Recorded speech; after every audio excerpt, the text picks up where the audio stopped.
12 de Apocalipsis, aparece, y entonces el escriba lo enmienda porque al oído le suena más el 12:17 y el 14:12. Él dice, no,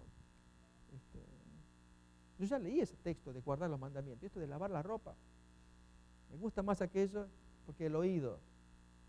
Hermanos, él hace su propia corrección. El punto es, ¿quién te autoriza a hacer correcciones? ¿Seguimos? Además, las preposiciones o presuposiciones de los escribas le habría favorecido Poyuntes Tacentolás más bien que Plinontes Tacentolás, da una opinión, un erudito, Sweet. Esas presuposiciones de escribas favorecen más Poyuntes. ¿Por qué? Los escribas estaban a favor de los mandamientos.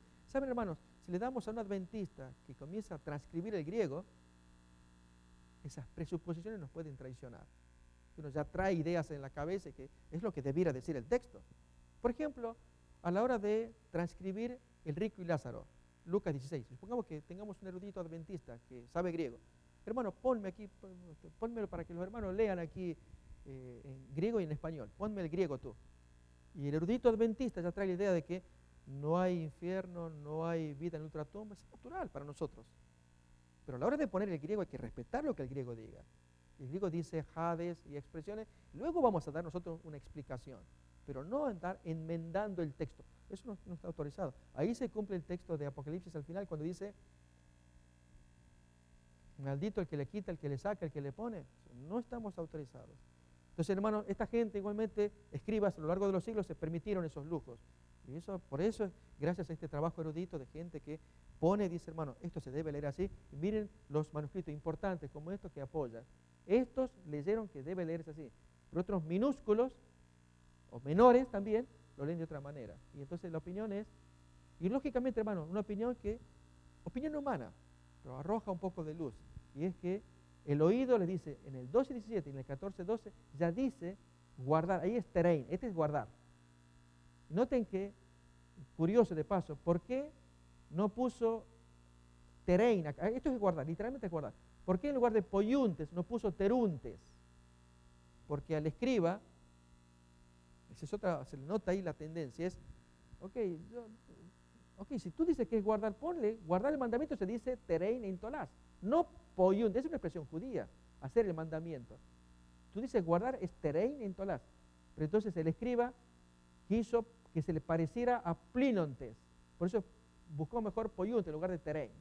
Es otro defecto que acá el autor no pone, es que debiera haber puesto terein, que suena mejor. Esto es terein, los en tolás. Si uno pica en el 12:17 y en el 14:12, ahí dice terein, guardar el mandamiento, no hacer el mandamiento, que es una expresión que no se usa, típico de los judíos, pero no se usa. ¿Sí, hermano? Y vamos entonces ahora al otro, mientras nos están preparando la rica sopa por ahí en algún lado, ver entonces el texto de Primera de Juan, la coma juanina. Recuerden que quedamos con esto. Acá lo tenemos, Primera de Juan. Agrandamos la imagen. 5:7. A ver, hermanos, ¿con qué nos encontramos?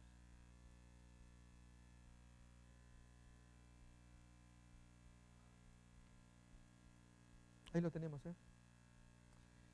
Leamos primeramente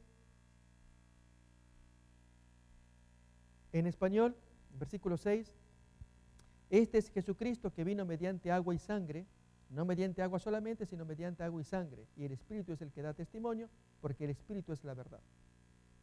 Porque tres son los que dan testimonio en el cielo: el Padre, el Verbo y el Espíritu Santo, y estos tres son uno.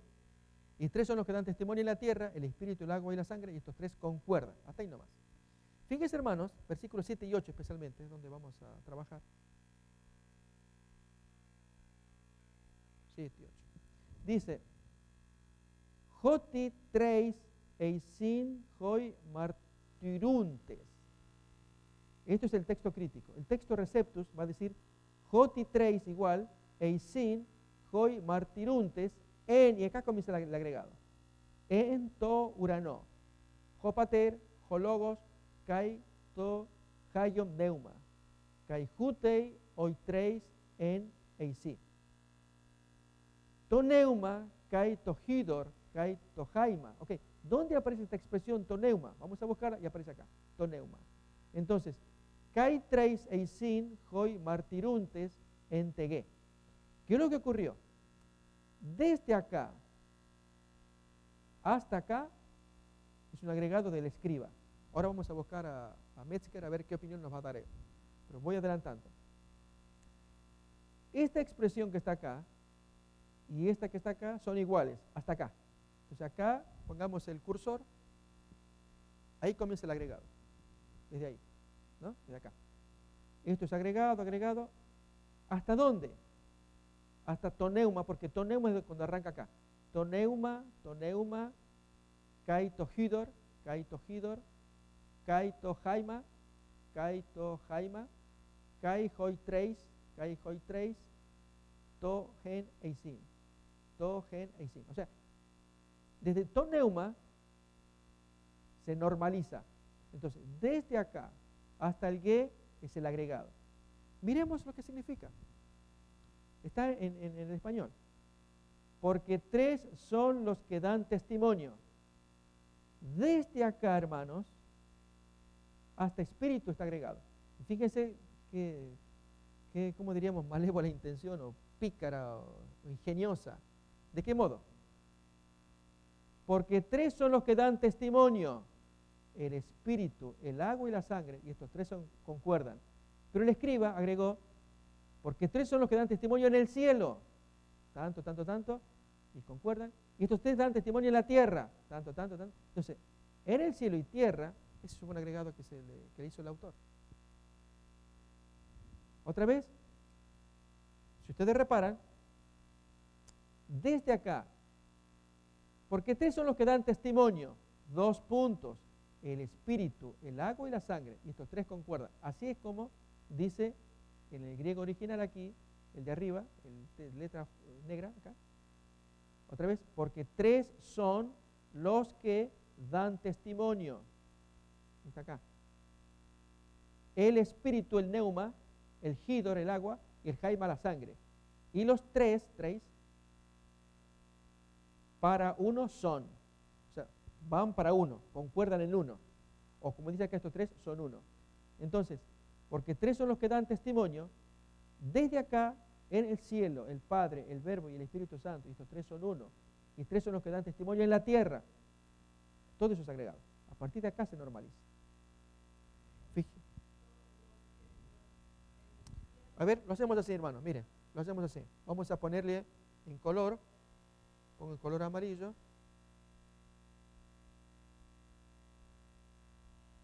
Eso es lo que está agregado.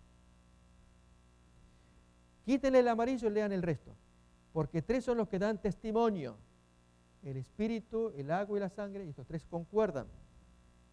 Otra vez, acá tenemos, porque tres son los que dan testimonio. El espíritu, y el agua y la sangre. Acá tenemos. Y los tres, para uno, son. O acá dice, y estos tres concuerdan. Se hacen uno. ¿Qué cosa? El espíritu, el agua y la sangre. Pero el escriba le agregó, ok, en el cielo ocurre tal cosa, en la tierra ocurre, sí, el espíritu, el agua y la sangre. Esa es la coma juanina. O sea, el agregado que algún escriba le hizo. Y ahora vamos a ver la nota de Metzger, la nota erudita, el comentario que él va a hacer. Esa es la pregunta. ¿Qué pasó? ¿Se le inventaron?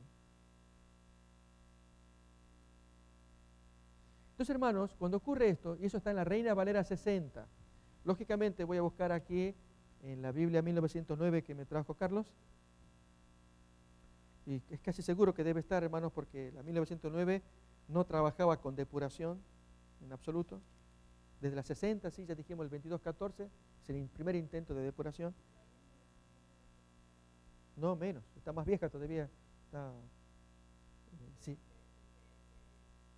Más a lo bruto. O sea, cuanto más antiguo, más a lo bruto. Cuanto más moderno, más depurado. Fijémonos, 5, 7, porque tres son los que dan testimonio en el cielo, el Padre, el Verbo y el Espíritu Santo, y los tres son uno, y tres son los que dan testimonio en la tierra. Esta es la 1909. Así que está más bruta todavía. Recuerden, hermanos, que hablo con todo respeto. Cuando digo bruto, significa que...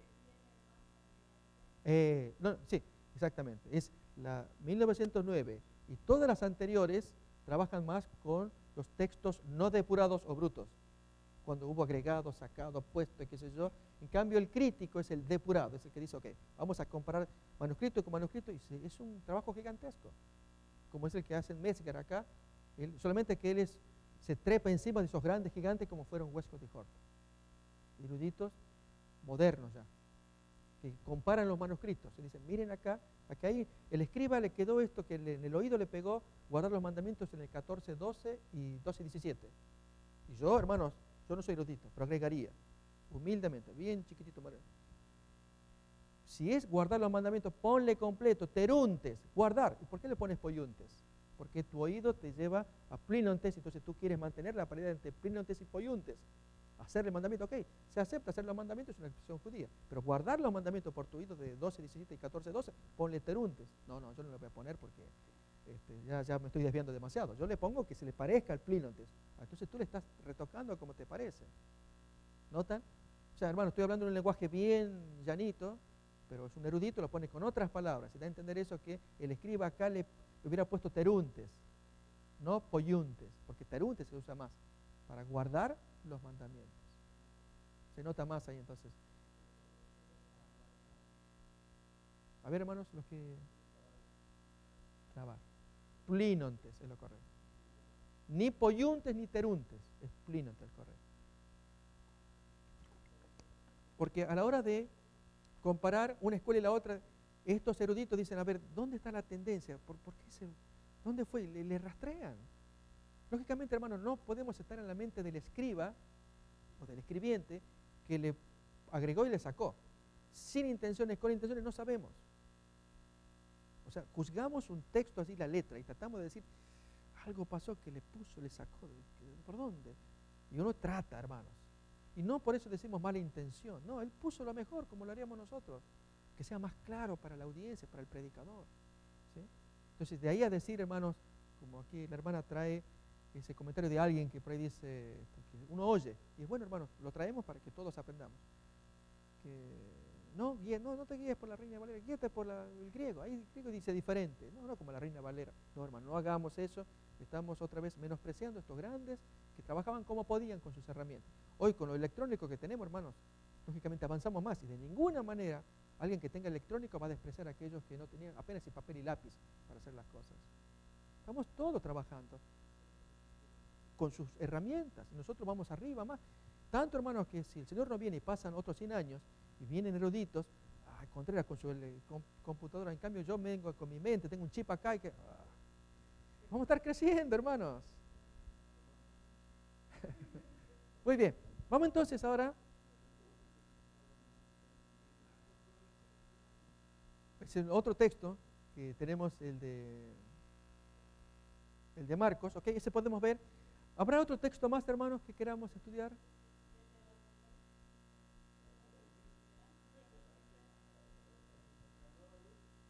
La nueva luz. Muy bien, entonces el hermano tiene Marcos. Vamos a ver el de Marcos. El hermano pidió Marcos. ¿Sí? Marcos. Déjenme acá.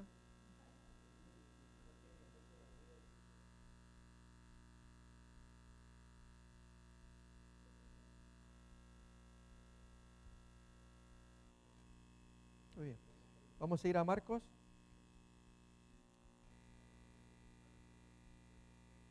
Ok. Sí, estamos más o menos vamos a entrar por esa hora. Yo sé que el doctor Sánchez, hermanos, él quiere más temprano, ustedes también, pero para sacarle el jugo a la clase, porque hay cosas que no vamos a escuchar después. Recuerden que no tomamos más en la materia de griego. O sea, no sé hasta cuándo. Yo que no querría que hubiera griego 3, 4 y todo lo demás. Y no tanto por cumplir un requisito, es aprender. Ok, ya lo vi, ya entendí, ahora la próxima quiero aprender más. Pero no tener manos, ya nos metemos directamente con el texto, que es lo que nos interesa, pero para leer de corrido necesitamos haber practicado. ¿Sí? Muy bien, vamos entonces ahora a ver el final de Marcos, que me pedía el hermano.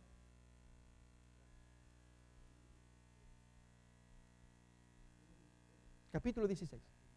Capítulo 16. Fijémonos Aquí estamos en Marcos 16, versículo 8. Leemos en español. Ya vamos a llegar al griego. Primero en español. Y ellas se fueron huyendo del sepulcro, porque se les había dado temblor y espanto, ni decían nada a nadie, porque tenían miedo. Luego viene un final breve de Marcos, que es extraño.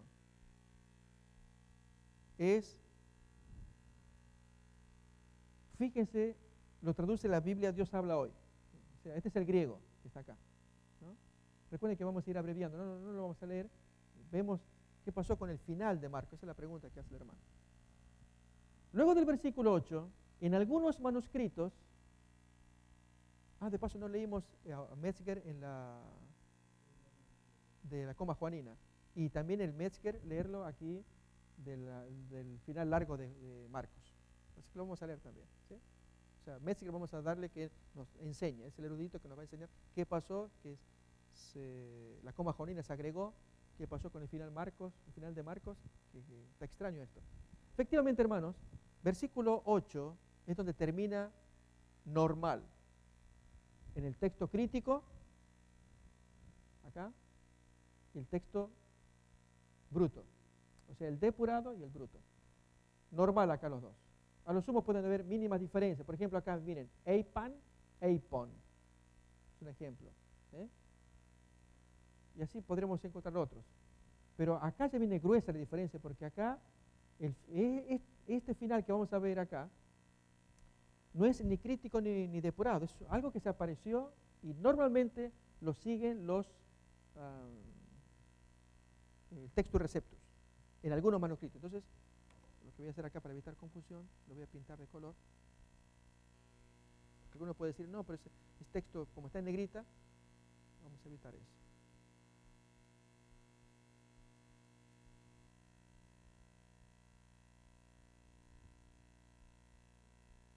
Muy bien.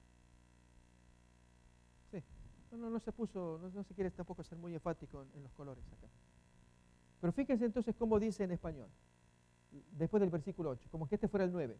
Las mujeres contaron brevemente a Pedro y a sus compañeros todo lo que se les había dicho. Después de esto, Jesús mismo, por medio de sus discípulos, envió de oriente a occidente el mensaje santo e incorruptible de la salvación eterna. Amén. Dios habla, en la versión Dios habla hoy. Es que no existe. No existe. ¿Qué ocurre? Existe el manuscrito, ya vamos a escuchar a Metzger. Metzger va a dar una opinión sobre, pero adelanto. Existe el manuscrito donde aparece esta porción griega. Esto que está acá, eso. Pero en los manuscritos ordinarios, esto no está. ¿Esto de dónde salió? ¿Por qué salió? Porque el versículo, curiosamente, termina abruptamente acá. Y hubo que compensar con algo. ¿Qué ocurre entonces? Fijémonos cómo lo van compensando. Este es el final largo de Marcos. Lo tienen tanto los textos eruditos, críticos, como el bruto. Lo tenemos acá. Pero en todos los casos dicen, esto aparece en los textos tardíos.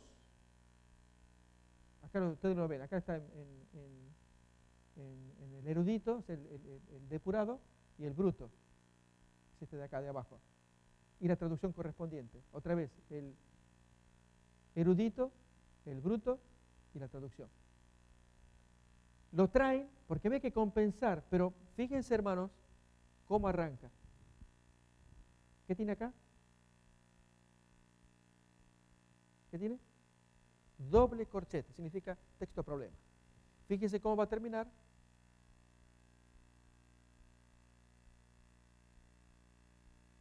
Si empezó con doble corchete, ¿cómo termina? Doble corchete, hay problema. El doble corchete significa hay problemas. Escuchemos a Metzger. Vamos a ir a Marcos, dijimos. Muy bien, vamos a Marcos 16, acá está, 9:20, este que está acá. Y aquí trae toda una historia. Vamos a ver si podemos hacer algo. No vamos a leer todo, lógicamente, ¿no? Pero final corto, dice acá, short ending, acá. Y variantes dentro de Marcos ahí. Ok, vamos a dejar acá. Pego en un Word y lo agrando. Creo que podemos leer, ¿no? Agrandamos un poco más. 200.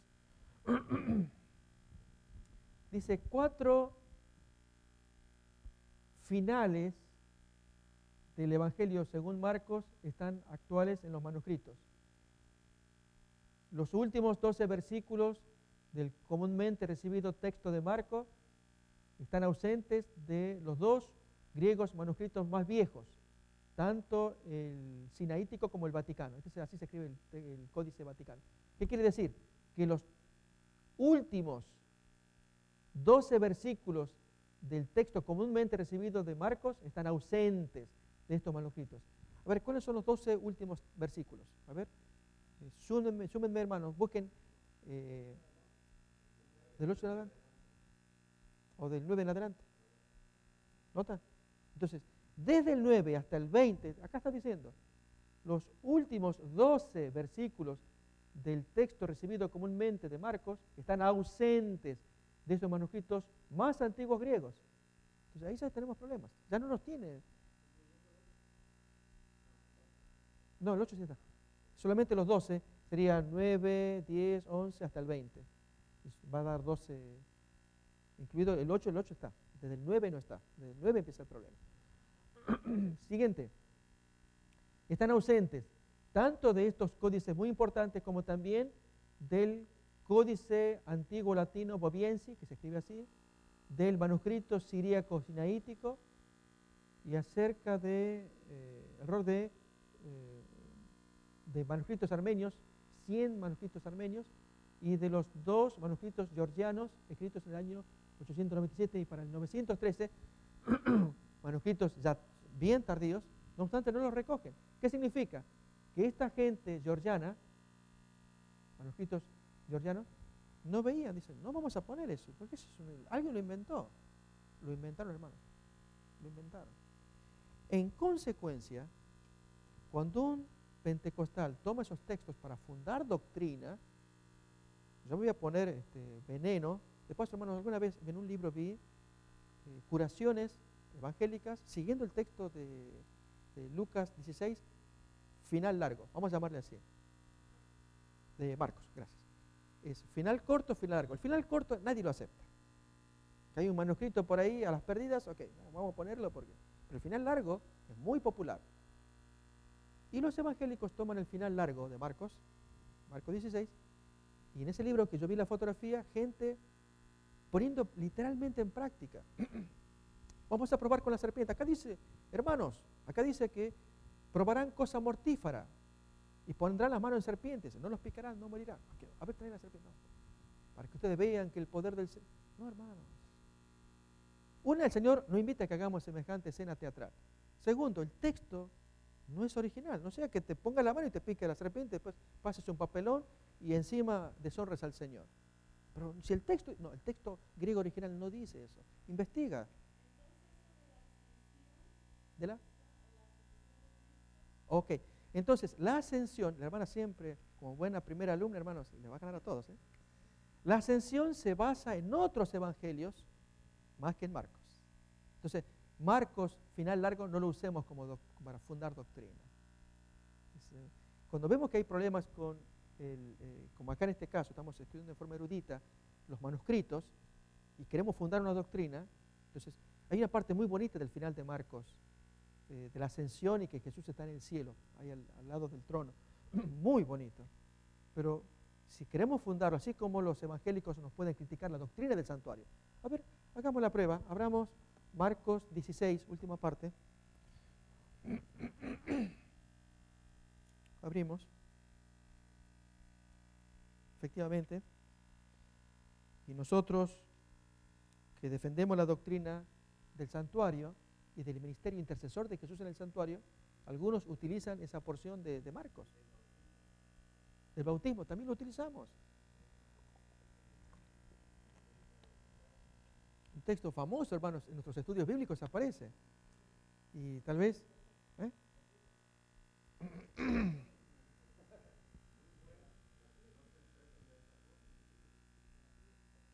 Hermano, no me tire así usted. Viene, así me la larga. Mire que me están grabando y yo qué respondo a mis hermanos que van a escuchar. No, hermanos, nosotros fundamos nuestras doctrinas en base a textos bíblicos sólidos. Y final largo de Marcos tiene su situación, ¿no? En consecuencia, ese texto lo utilizamos, pero fundemos en otros textos sólidos. Como predicadores tenemos que ser firmes, usando versículos que sean incuestionables. Y el del final largo de Marcos es cuestionable.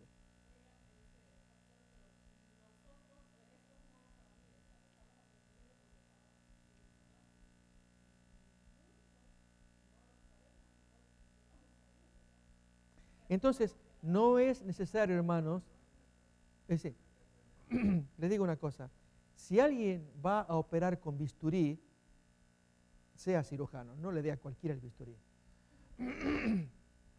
Hermanos, si alguno viene que escuchó, yo escuché del profesor Contreras que dijo, así que no, yo no agarro más, Marcos 16, es darle el bisturí a alguien que no es cirujano. Más vale cállese, no diga nada. Es que, pastor, usted lo dijo. Ok, yo sé lo que estoy diciendo, pero usted cuando lo va a decir, no sé de qué forma, agarra el bisturí y me cortajea a la gente. Y que los hermanos dicen, yo no agarro más ni Marco, ni la Biblia, ni el Nuevo Testamento, porque yo escuché que Contreras dijo bien clarito que final largo. No, hermano, yo me hago responsable de lo que voy a decir, pero no responsable de lo que usted va a decir. Entonces, usted toma el texto de final largo, de Marcos, y escucha, aprende.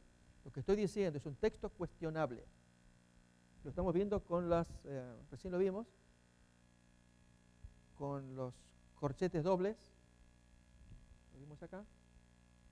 Otro tanto, y hermanos, te voy a tirar una ahora. Es la historia de Juan 8, la historia de la mujer adúltera, pecadora perdonada por Jesús. No. Si el texto es válido. No si era María Magdalena, si no era Magdalena. No, ese texto es inspirado. Toda la historia de la mujer adúltera perdonada por Jesús. Juan no lo escribió. ¿Qué pasó entonces? Ese es el siguiente punto que voy a comentar. ¿Sí? Déjelo ahí nomás. Despacito, hermano, despacito. Despacito porque yo sé que es delicado y cuando hay que manejar bisturí hay que hacerlo con mucho cuidado. Así que presten atención, hermanos. Si ustedes van a agarrar el bisturí, para que no lastimen a nadie ni se lastimen ustedes, escuchen bien, agárrenlo con la mano izquierda o derecha, como ustedes sean, y despacito, y si no lo guardan ahí al bisturí, porque si alguien llega a cortajear, lo hago usted responsable, porque usted viene a estudiar teología y griego, y esto es precioso, pero cuando uno lo toma, lo asume, lo recibe, se goza, ok, yo quiero ser cirujano y quiero manejar esto, porque quiero ayudar a sacar tumores, pero no andar cortajeando gente. Que a veces, hermano, uno hace así, dice comentarios, porque para el colmo, Contreras dijo que el texto es cuestionable de la mujer adúltera de Juan 8. No, entonces yo, ¿qué es esto? Yo que confiaba en la... No, hermano, si alguien llega a sentir eso, es culpa del cirujano o de quien manejaba el bisturí.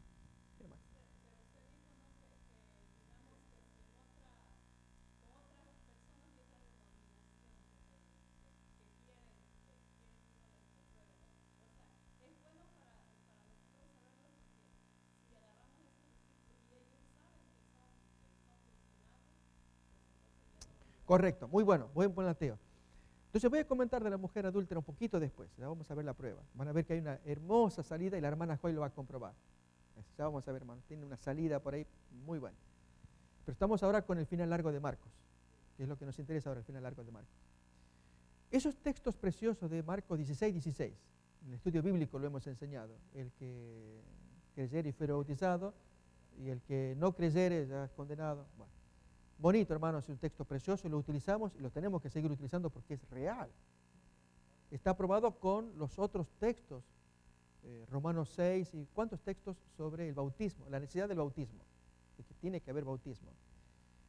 Pero el punto es cuando se sientan doctrinas extrañas, ahí es donde yo veo a alguien, un predicador, que que va a tener una doctrina extraña. Esto de, mira, el texto dice, ponme la mano, tráeme víboras, tráeme. Dame venenos. Venga para acá. Yo voy a probar el texto para que vean que acá hay poder del Señor. No, hermano, yo enseguida le hago tambalear porque sabiendo, yo sí lo voy a desafiar al hermano. Hermano, usted, pentecostal, me está trayendo un texto que está provocando a los hermanos que traigan víboras. Reitero, hermano, yo lo vi fotografiado, gente que hace esto. Provocar al Señor supuestamente por un texto bíblico. Y cuando uno descubre que el texto tiene sus complicaciones, inmediatamente hay que traer luz diciendo, hermano, está equivocado.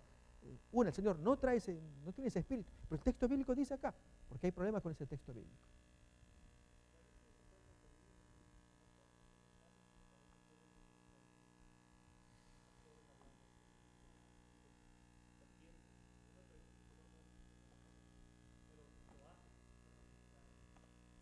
Bueno, hermanos, hablando de otro capítulo, para no irnos mucho, un tal Randy andaba, era secular, cazando las supuestas manifestaciones del Espíritu Santo de estos predicadores. Y lo fue denunciando, y le llamó la atención el caso de uno, donde este predicador decía a la concurrencia, el Espíritu Santo me dice que María tiene cáncer de hígado. Hay una María acá, y la María estaba acá. Había varias Marías que le latía el corazón. Cáncer, yo tengo cáncer. Y ella tiene 56, 56 años. ¿Quién era? Y hermanos, Randy logró descubrir que este individuo tenía el audífono, que se comunicaba con su secretaria, que era la esposa, que en la entrada pues anotaba todos los datos de los concurrentes. Entonces, hermana, yo soy María, yo vengo de tal parte, tengo un cáncer de hígado, y su edad, 56 años. Muy bien, hermana, que Dios la bendiga, pase, que allí tiene que escribirse nomás, pase. Y allí estaba entonces la secretaria mandándole todos los datos por el audífono. Entonces Randy anduvo, en algún lado está el truco, no sé dónde. Y él lo arrastró hasta que lo detectó. Ese es el Espíritu Santo, era la esposa del predicador. Trucos, fraudes y todo lo que hay, hermanos. Eso es real y el Señor verá cómo desenmascara a esta gente. Pero en nuestro caso, nuestro negocio es ver cómo con el griego, que es nuestro tema, vemos la verdad. El Señor quiere, ok, acá ustedes trabajen para que la verdad quede a luz.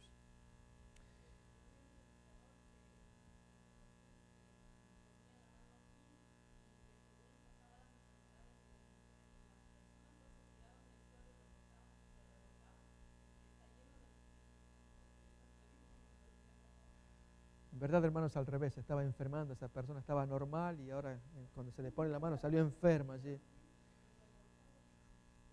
De paso es una cita de la hermana White de Evento de los Últimos Días. La cita dice así, cómo Satanás hace creer que sana cuando en verdad ahí sí lo enfermó y la persona sale como recuperada cuando está acompañada del mal espíritu.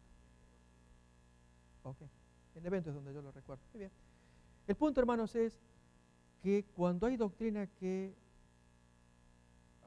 como ocurre con el oído musical, si se educa el oído, escuchamos música y en eso nos dicen, ok, te traigo un CD de música, a ti que te gusta la música clásica, ¿cuándo?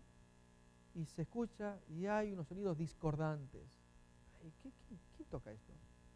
No sé, está linda, pero no, ¿qué orquesta es? Y entonces hay unas trompetas, unos contrabajos que totalmente disonantes. Te afecta el oído. Dicen, no. Yo te lo regalo el CD, yo no lo quiero. Hermanos, así es cuando el Espíritu está siendo educado por el Espíritu Santo, nuestra percepción, nuestro discernimiento, nuestra mente, de modo que tú oyes una interpretación de las serpientes y de la cosa mortífera. Está en el texto bíblico. ¿Está bien? Pero no me suena esto. ¿Qué está pasando? Porque el Espíritu Santo te está hablando a ti. Entonces, hermanos, dejémonos inundar del Espíritu Santo, que nos va a guiar, nos va a enseñar. Y que en un momento cuando nos quieren hacer confrontar, si tú eres cristiano, oye al Espíritu Santo en la Biblia, en Marcos final largo. Ahí te dice, sí, pero hasta que tú dices, algo pasa, ¿no? Veo que hay un sonido discordante, hay una nota que no encaja. A ver, ¿qué orquesta es? A ver, usted que conoce griego, ¿me puede explicar? Ok, mire, la orquesta es esta. Cuando hay doctrinas extrañas, hermanos, Satanás de algún lado se va a colar. Y efectivamente se cuela con el final largo de Marcos. El final largo de Marcos, hermanos, que poquito leímos, toda una historia que va a traer Metzger, qué pasa con esos versículos. Fue un agregado que se hizo a Marcos porque Marcos terminó abruptamente. ¿Qué le pasó? ¿Qué hizo? No sabemos. Se le cortó él. La inspiración o la tinta se cortó ahí. Y para compensarlo, escritores posteriores y de años posteriores agregan. Pero es el caso de los georgianos que vimos recién, que hasta el 900 no tenían ni idea que hubiera esos manuscritos, ese final largo. Y entonces esta gente, el georgiano, puso para el 900 tal como él lo veía originalmente. Versículo 8 y fin. The end, terminó. Claro, uno mira, y si otra vez, hermanos, repasamos el versículo 8, está medio abrupto el final. Y ellas se fueron huyendo del sepulcro porque les había tomado temblor y espanto, ni decían nada a nadie porque tenían miedo. ¿Lo tenemos ahí? Versículo 8, terminó. Entonces, el final largo compensa, completa, y es válido en tanto refleje la intención del Espíritu Santo. Si tú no te bautizas, como cuenta el texto ahí al final, cuando dice, hermanos, de la intercesión de Jesús en el cielo, leamos. Y el Señor, después que les habló, fue recibido arriba en el cielo y se sentó a la diestra de Dios. Porque hay quienes buscan si realmente Jesús se sentó a la diestra de Dios. Ya lo dice Salmo 111, el Salmo mesiánico. Cuando aún Pedro, en su prédica de Pentecostés, menciona que dijo el Señor a mi Señor, siéntate a mi derecha hasta que ponga a tus enemigos por estrado de tus pies. Acá lo confirma. Entonces, este texto de que se sentó a la diestra de Dios, que el Mesías, el carpintero, está al lado de Dios, se lo dice el Salmo 111, lo dice acá, no, pero este texto, ok, está bien. Si tú tienes problemas con el final largo, te lo voy a buscar en Hebreos capítulo 1 y otros textos donde menciona, o Esteban cuando vio a Jesús al lado de Dios. Entonces, ¿qué hacemos, hermanos? Hay textos bonitos acá y este es uno bonito para mí. Y yo lo fundo y digo, voy a hablar de la intercesión de Jesús y de que Él reina en el cielo y tomo Marcos 16. Yo no tengo problema porque me guío no tanto por el texto, sino por la doctrina, el Espíritu Santo que ya me enseña en todo el Nuevo Testamento acerca de Jesús morando en el cielo. Pero cuando me encuentro con gente, con la serpiente y estos pentecostales que toman ese texto, ahí sí mi intención es moverles el piso porque digo, no, ustedes están equivocados fundándose con un texto problemático. ¿Se entiende, hermanos?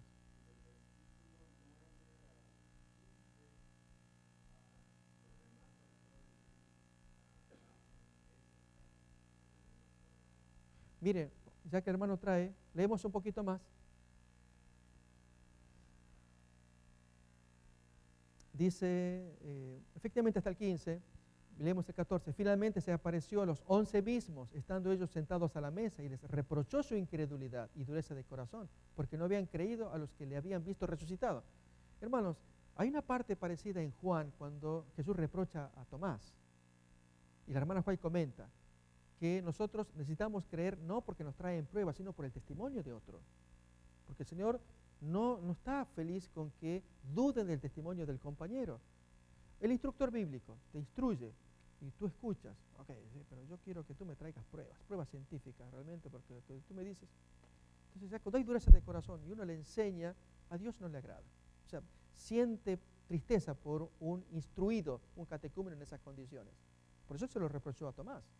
Y es lo que dice el texto acá, que les había reprochado porque no creyeron a las mujeres que traían su primer testimonio. Luego Tomás no creía a los que traían el segundo testimonio, que eran los que habían oído a las mujeres. Pero Jesús tuvo que aparecerse y ellos ya creen, pero Tomás no estaba presente. Entonces, esa cuestión de incredulidad, aquí aparece. Está bonito. Entonces, ¿quién captó, quién escribió esto? Tenía luz. Versículo 15, y les dijo, id por todo el mundo y predicad el evangelio a toda criatura. Y habla del bautismo que utilizamos. También es cierto, o sea, no va en contra de la doctrina cristiana. Pero lo que viene a continuación, y estas señales seguirán a los que creen. Hermanos, ahí es donde uno empieza a decir, ok, ¿es cierto eso? El Señor no trabaja mucho con señales, da señales, pero no que van a seguir obligadamente, o que siempre van a haber señales. Eventualmente las hay, eventualmente no las hay. Eso lo maneja el Señor. Y luego, cuando dice que en mi nombre echarán fuera demonios, y ya Jesús mismo dijo en otra parte, muchos dirán en aquel día, en tu nombre echamos demonios. Yo no los conozco a ustedes. ¿Cómo que no? Yo me guié por el final largo de Marcos. Ahí dice que en tu nombre, yo lo hice así, y tú me dices que no me conoces. Notamos que el Señor mira mucho el espíritu. Que Jesús pudo haberlo dicho, hermanos. ¿Quién lo recogió? Ahora vamos a hablar de la mujer pecadora. Pero el espíritu con que se mueve eso va en contra del espíritu del Señor. Un ejemplo. A Jesús se le acercan, según cuenta Marcos 10 y su equivalente de Mateo 19, ¿es lícito a la mujer, es lícito al hombre repudiar a la mujer? Entonces Jesús le dice, ¿qué está escrito en la ley? ¿Qué dice la Biblia? Moisés permitió repudiar a las mujeres. Pero al principio no es así. Pero entonces, ¿por qué Moisés permitió repudiar a las mujeres? Por la dureza de vuestro corazón, Moisés os permitió. Pero al principio no era así. Varón y hembra los creó. Noten, hermanos, cómo entre la letra y el espíritu. Dicho humanamente, como que Jesús entró en un brete. Él es el archidefensor del texto bíblico y ahora se lo van a dar vuelta. Tanto que él tuvo que decir, miren, eso es verdad, lo dice Moisés, pero se lo escribió por la dureza de ustedes. Pero al principio no era así. Varón y hembra, y así fue al principio. Noten como que hubiera dos leyes, la ley del principio original y la ley que Moisés escribe y que Dios es el autor por la dureza. Entonces, se nota ahí que a veces uno usa el texto bíblico donde me conviene. Y así me va a decir el Señor, ok, ¿te conviene? Yo veo porque eres duro de corazón y eso te conviene. Así te va a ir también. En el caso, hermanos, de estos, del final largo de Marcos, un texto que uno lo puede ver y admirarse de las señales, pero cuando uno lo va a usar para provecho propio, mostrar, tráeme la serpiente, mostrar ya sea soberbia, pedantería, o mostrar los poderes extraños que él está teniendo, que cree que son de Dios, son del enemigo. Hazme la prueba, te lo demuestro científicamente. Mira que te traigo una cobra, pero de la más venenosa. No me vengas, tráeme lo que quieras. Vas a ver acá si no tengo el poder de Cristo. Pónmela acá. Te va a morder, te va a matar. Pónmela acá, te digo. Se me la pone, me pica. Ay. Que traigan la ambulancia. ¿Ves? Está loco.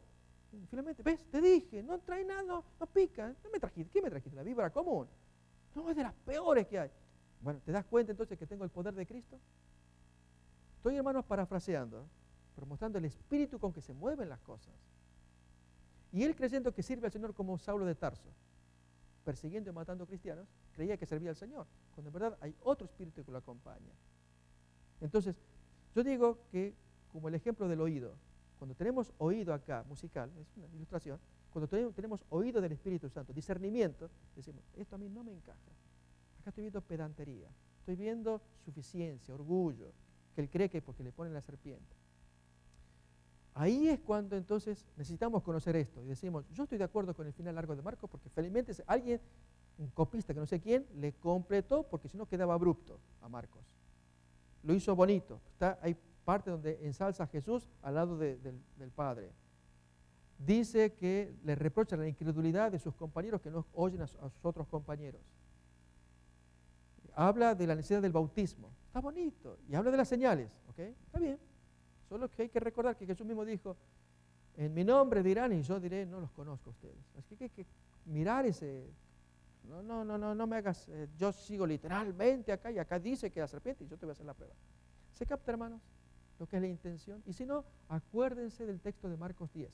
A Jesús en la cara se lo dijeron. ¿Es lícito repudiar el hombre a su mujer? ¿Qué dice la Biblia? Moisés dijo que sí, hay que repudiarla. Por la dureza del corazón de ustedes, Moisés lo dijo. Pero al principio no era así. Se nota, hermanos, cómo los judíos buscaban el texto y se lo iban a dar. Y hermanos, cuando es el texto Jesús, pues tiene que, está bien, lo dice la Biblia, está bien, no lo voy a pelear. Pero miremos la intención. Al principio no era esa la intención. Pero ustedes se endurecen, Dios tiene que permitir ciertas cosas, pero por la dureza de ustedes, no porque el texto en sí esté autorizando que haya que hacerlo. Bueno, ahí se ve entonces, hermanos, cómo el Señor opera. La intención. La hermana White tiene una frase bonita que dice, la motivación, la intención santifica el acto.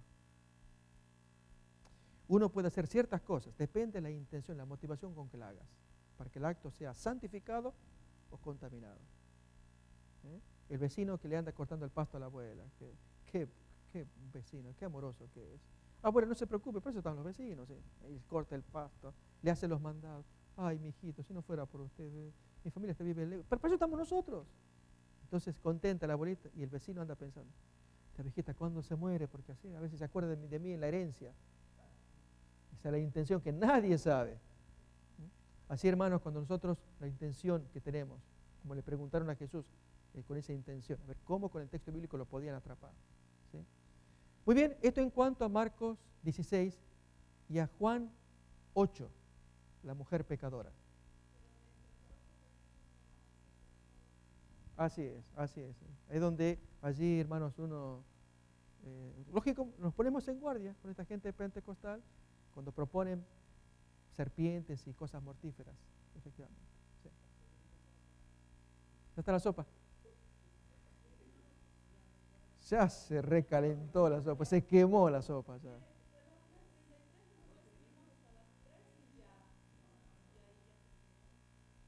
A las 4. No. Hermanos, quedábamos todavía pendientes con la mujer adúltera. El texto que vamos a leerlo acá, y el texto de Receptus también, vamos a verlo. Las corchetes y la explicación de Metzger. Sí. Pero hermanos, ¿cómo hacemos? ¿Vamos a comer?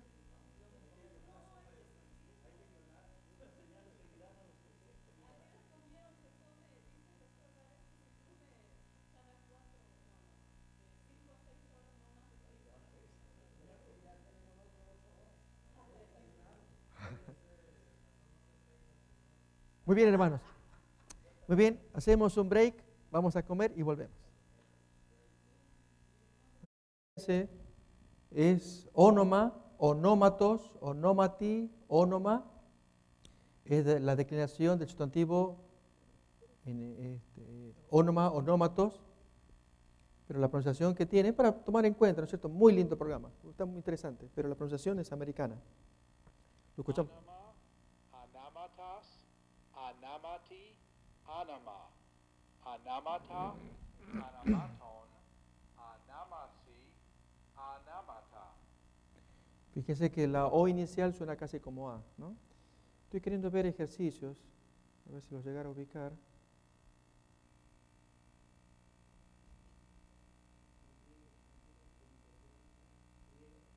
Claro, no.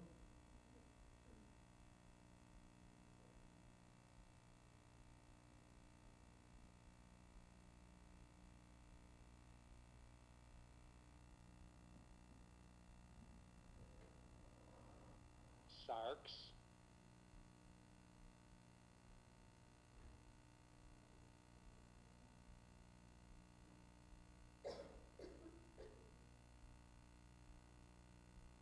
anamati, ¿Sabe? pistes, sarxi, cariton, Jariton, pisteos, karin. jarin. Noten que él lo pronuncia como K porque en inglés se escribe CH y la CH es J. Entonces se quedó con la CH como J. Así como la PH es F, PHF, la CH es J. Pero se quedaron con la C en lugar de poner J. Entonces,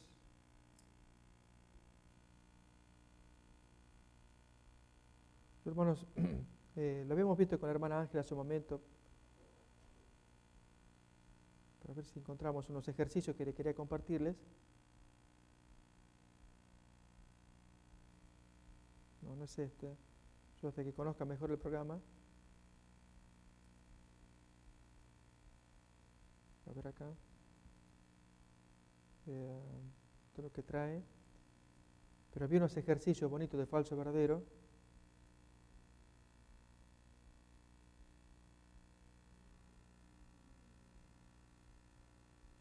Tagar apsonia, tes hamartias, thanatas. Gar, que aparece acá, ustedes vamos a tomar apenas unos minutos mientras, no sé si estarán grabando, pero así ya lo vamos viendo.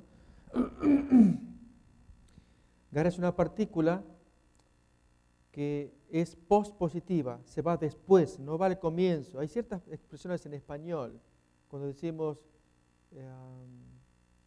yo quisiera decirles pues que tal cosa, Y ese pues no lo pongo al comienzo, sino que voy armando una frase y agrego el pues. Es típico acá en el diálogo mexicano, suelen hacer así también. Gar es lo mismo, es postpositivo, va después de armar la palabra. En este caso es taopsonia. Ta es nominativo plural. Opsonia es el sustantivo plural, wages, salario. Entonces, porque el salario de la hamartía es thanatos. Fíjense, el is que está acá está implícito. O sea, no se escribe el verbo. Entonces, ¿cuál? Es pecado. Está en genitivo singular porque el salario, wages, el pago de la hamartía es el thanatos. Entonces, ese es, el verbo está implícito, no se escribe. Entonces, de ahí es que Tagar apsonia tes hamartias thanatas. muy bien. Vamos a hacer otro ejemplo más. Miremos aquí, lo vamos a analizar.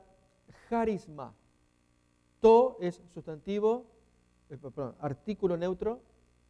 Acá tenemos una partícula pospositiva, va después. Debería ir al comienzo. Así como en inglés diría but the gift. Ese but va después. Ok, charisma, esa es la pronunciación. Tu theu, de Dios. Entonces, tú es el artículo, de Dios, is zoe, es vida, aionios. Aionios es el adjetivo, que es eterna o eternal. En Cristo Jesús, es en Cristo Jesús. El curio de nosotros, el Señor Gemón es de nosotros. ¿Escuchamos la pronunciación? Ta de charisma tu theu, zoe ionias en Christo Jesu, to curio heimon. Heimon. Muy bien, solamente para ver cómo lo pueden pronunciar. Zeteite de proton ten basileian tu theu, kai ten dikaiosynen autu. Zeteite es buscad primeramente, proton es primeramente el basilean de Dios, el reino de Dios, y la dikaiosune de Él, la justicia de Él. Entonces sería buscad primeramente el reino de Dios y su de Él, dikaiosune, su justicia. ¿Escuchamos entonces? Zetete de proton ten basilean tu theu, kai ten dikaiasunen autu. Kaitauta panta prostecesetai hymin. Y todas las cosas, panta, recuerdan, pas, pantos, panti, panta. Bueno, este panta es el plural neutro. Y estas, todas cosas, cosas va implícito. Literalmente sería estas, todas. Nosotros decimos, y todas estas cosas, hay cosas agregan. A vosotros, hymin, prostecesetai, será agregado. Está en futuro pasivo. Esta partícula ces, que estoy acá poniendo con el cursor, es típico del futuro pasivo. Eso cuando estudiamos los verbos, ahí lo veríamos, ¿no? Ces, esta parte que está acá. Entonces será agregado. ¿Escuchamos? Kai tauta panta prostecesetai humin. Hymin. Pater gemon, ho entois uranois, hagias cetoto onomasu. Pater, ahí está en vocativo. Oh Padre nuestro que estás en los cielos. Pater gemon, Padre nuestro, o sea, Padre de nosotros. Jo, el que, aquí está, es un artículo, pero a la vez es una en forma de proposición, de pronombre relativo. El que, el verbo estar está implícito, no está. El que en los cielos, punto. Entonces acá debe decir Padre nuestro, el que está, o que estás. Entonces el verbo estar está implícito, se omite. Entois uranois, recuerdan, uranos era cielo, y uranois, Acá es el dativo plural. Uranois, en los cielos. Kaias theto. Esto es, otra vez, el C que aparece acá es típico del pasivo. Sea santificado. Hagiazo es santificar, el verbo es con Z. Hagiazo, en pasivo es hagias theto to onomasu, el nombre de ti. Santificado, el nombre de ti. Siguiente. Vamos a evitar la pronunciación. El ceto que basilea su. Geneceto tu celemasu. El ceto es venga, del verbo erhomai. Entonces, erhomai, el ceto, venga el basileia. ¿Recuerdan? Basileus era rey, basileia reino. Su es de ti. Esa preposición, ese pronombre personal lo hemos visto. Apenas de paso nomás. Geneceto to celema su. Este es el fin del capítulo 13 en la tercera declaración nombres. ¿Quiere continuar? Etcétera. Solo que dar simples ejemplos hasta acá nomás. Dejamos ahí, hermanos. Vamos a entrar a lo nuestro. Esta era una ilustración nomás. Seguimos con nuestra investigación de los textos. Abrimos. Del Evangelio de Juan. Y la opinión que nos traiga también Bruce Metzger.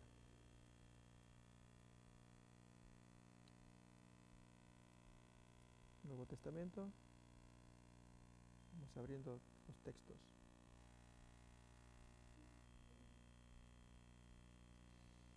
Muy bien.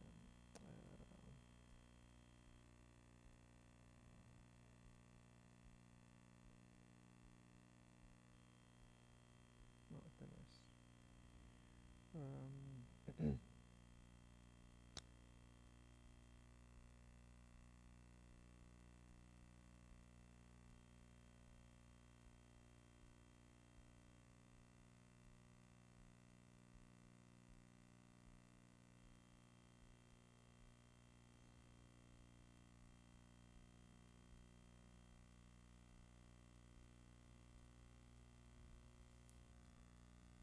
Bien, vamos abriendo San Juan capítulo 8.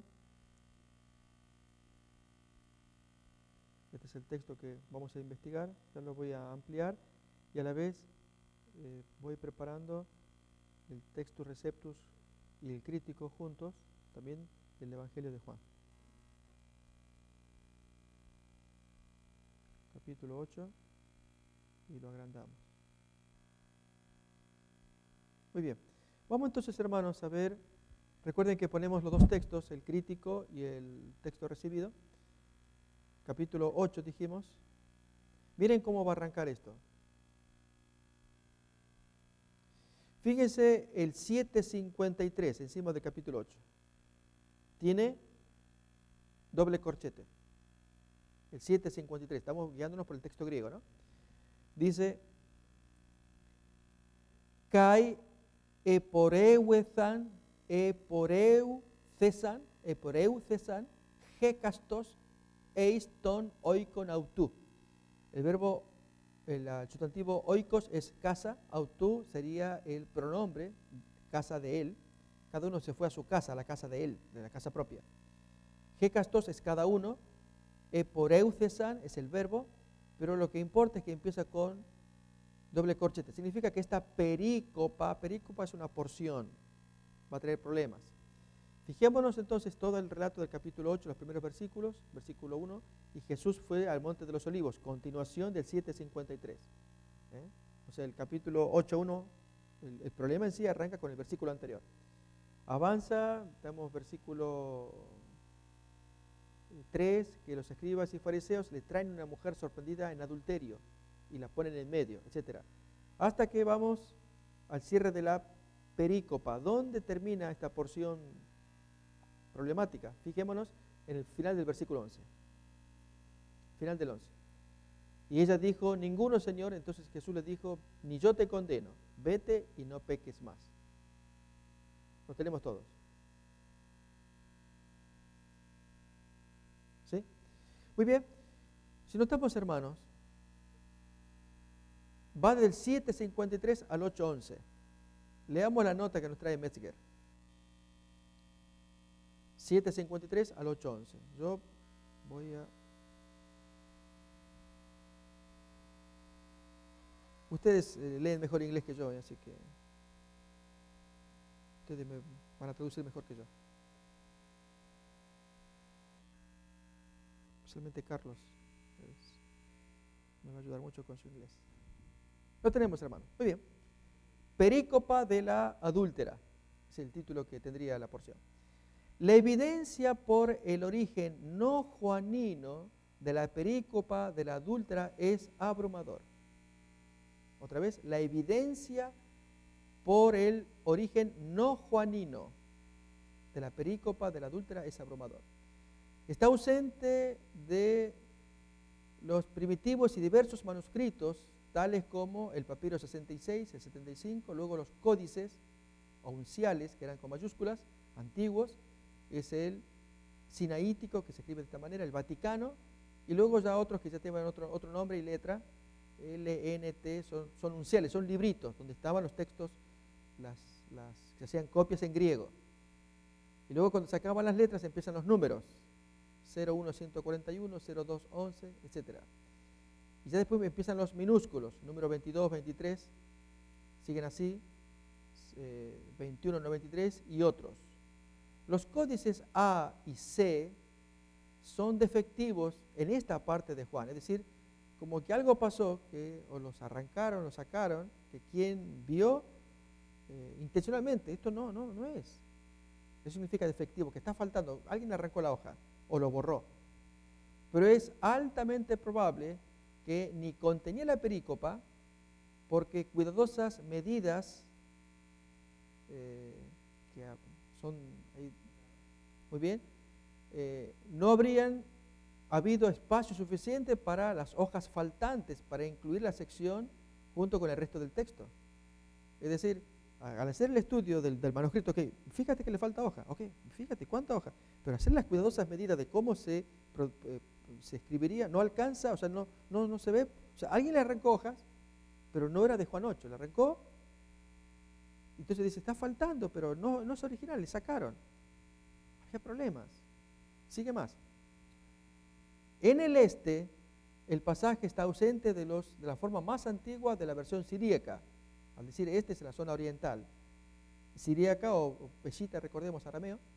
Y los mayores manuscritos del siríaco, de la línea del P. Tanto como del sahídico y del subamímico, versiones coptas, egipcias, y de los manuscritos bojaíricos, también egipcios.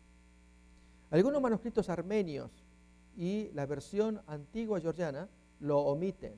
En el oeste, mirando para Europa, el pasaje está ausente de la versión gótica y de las diversas manuscritos antiguos latinos, y enumera algunos aquí.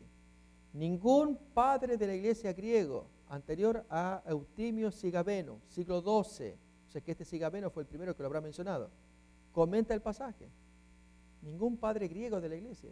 Los padres de la iglesia buscaban la Biblia y comentaban, prolíficos en comentar.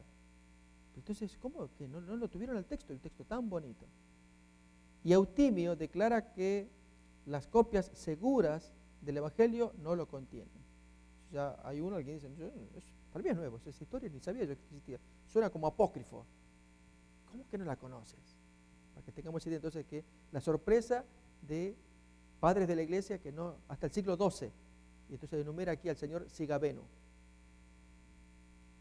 Cuando uno agrega a esta impresionante y diversificada lista de evidencia externa la consideración de que el estilo y el vocabulario de la perícopa difieren notablemente del resto del cuarto evangelio, véase un comentario crítico, o véase cualquier comentario crítico, y que interrumpe la secuencia normal del 7:52 al 8:12, como que había una consecuencia y esto aparece una historia como en paracaídas. El caso contra su autoría juanina aparece ser conclusiva. Esto no es de Juan. Y hermanos y hermanos, sigue todavía, hay más, ¿no es cierto?, pero ya resumimos la esencia de lo que trae.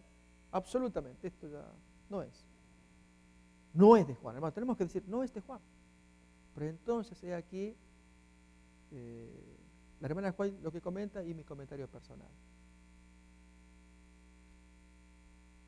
Otro tanto ocurre con Juan 5, al comienzo, cuando habla del ángel que mueve las aguas. Y que Elena White dice, se creía que un ángel al mover las aguas, pues curaba las aguas que se movían, eran salutíferas, curaban a la gente. Ella usa esa expresión, se creía que, pero el texto bíblico dice, en Juan 5, un ángel descendía de tanto en tanto y movía las aguas y el que primero entraba se curaba. ¿Recuerdan? Allí, ¿no? En la historia del paralítico, ¿no? Entonces, esa primera parte de Juan 5, versículo 3 por allí, en el griego no está. Y la hermana White pone, se creía, una creencia. ¿Qué ocurre, hermanos? En este caso, la hermana White menciona que hay tanta sabiduría en el caso de la mujer adúltera, que la opinión es que no lo escribió Juan, sino un discípulo de Juan, que los hubo, y que al contar historias de Jesús, recuerdan que Lucas es, al comienzo de su introducción del Evangelio de Lucas, él mismo dice, como se han contado tantas historias, yo voy a contar la mía. Juan 1:1. Hermanos, el Evangelio no es con el cual arranca la historia de Jesús, es al revés. Es con el cual terminan las historias que se venían contando. Ok, vamos a poner esto por escrito porque todo el mundo cuenta historias. Cuando pues se van contando historias y Lucas decide poner su propia historia, su propia versión, significa que ya habían corrido historias antes de que Lucas escribiera. De hecho, era tan impactante lo que Jesús había hecho que toda la gente pues lo comentaba. Que si alguno le sacaba, le ponía, hermanos, no sabemos. Pero felizmente que quedó escrito. Entonces con eso ya nos guiamos por lo que está escrito. Sí, pero las tradiciones orales, que los judíos manejan mucho esa cuestión, en su Talmud y de sus leyendas judías, hay muchas leyendas judías, como de la vaca sabática, es otra cuestión graciosa, pero eso tiene que ver con leyendas judías. Así también, con respecto a Jesús, en el segundo siglo especialmente empiezan a aparecer leyendas o los apócrifos. Que alguna vez acá se contó cuando se dice de Jesús que siendo niño, pues en una ocasión estaban jugando varios niños en el techo de una casa, varios, y uno de ellos se cae y se mata. ¿Recuerdan esa historia que le hemos contado? Se enojan todos los vecinos, especialmente los papás. Culpa de ese niño, el brujo, el niño ese. Él fue el que lo empujó, porque donde está él está la desgracia. Y los niños asustados. Todos jugando. Jesús habrá tenido 10 años. Y en eso, cuando están todos gritando, y los chicos de arriba mirando, Jesús pues se tira al vacío. Un edificio bien alto. Y se cae bien parado al lado. ¡El brujo! ¡El brujo! Entonces, Jesús interviene, le dice, mirando el cadáver, ¡hey niño, despiértate! Y entonces el niño resucita. Yo te tiré de arriba. No, tú no me tiraste, yo me caí. ¿Vieron? Ustedes me acusan. ¡El brujo! Leyendas, hermanos. Son los apócrifos. Eso está en el Evangelio según el pseudo Mateo se llama. Historia. Las hay varias. Es para entretener y pasar un grato momento de lo que en el segundo siglo y tercero en adelante comienzan a aparecer leyendas para completar falencias de las historias de Jesús iniciales, de cuando él era niño, joven. Lo único que tenemos es cuando él fue al templo a los 12 años. Después ya no tenemos más. Entonces, para completar... El Señor sabe por qué no quiso poner esas historias. Puso lo que era la esencia, su historia de Mesías.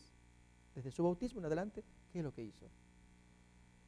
Con el caso de la adúltera, hermanos, la opinión es que procede del Señor, pero vía otro discípulo, no vía Juan. Porque tiene tanta sabiduría, tanta genialidad, tanto amor, que hermanos, está a la altura de cualquiera, y si no más, de esas historias brillantes de Jesús en los otros evangelios canónicos y normales.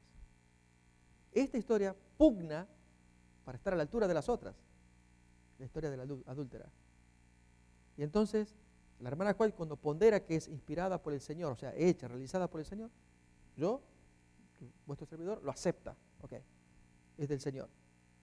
Y yo como estudiante de erudición diría, sí, pero en el original griego no está, y la Biblia ya lo ponen acá y estamos leyendo. Y los traductores pues se guían por estas notas y hacen sus comentarios y tienen acceso a los textos. Pero hermanos, es muy cierto, cuando uno ve estas historias de tradiciones, recordemos Lucas capítulo 1, ahí está.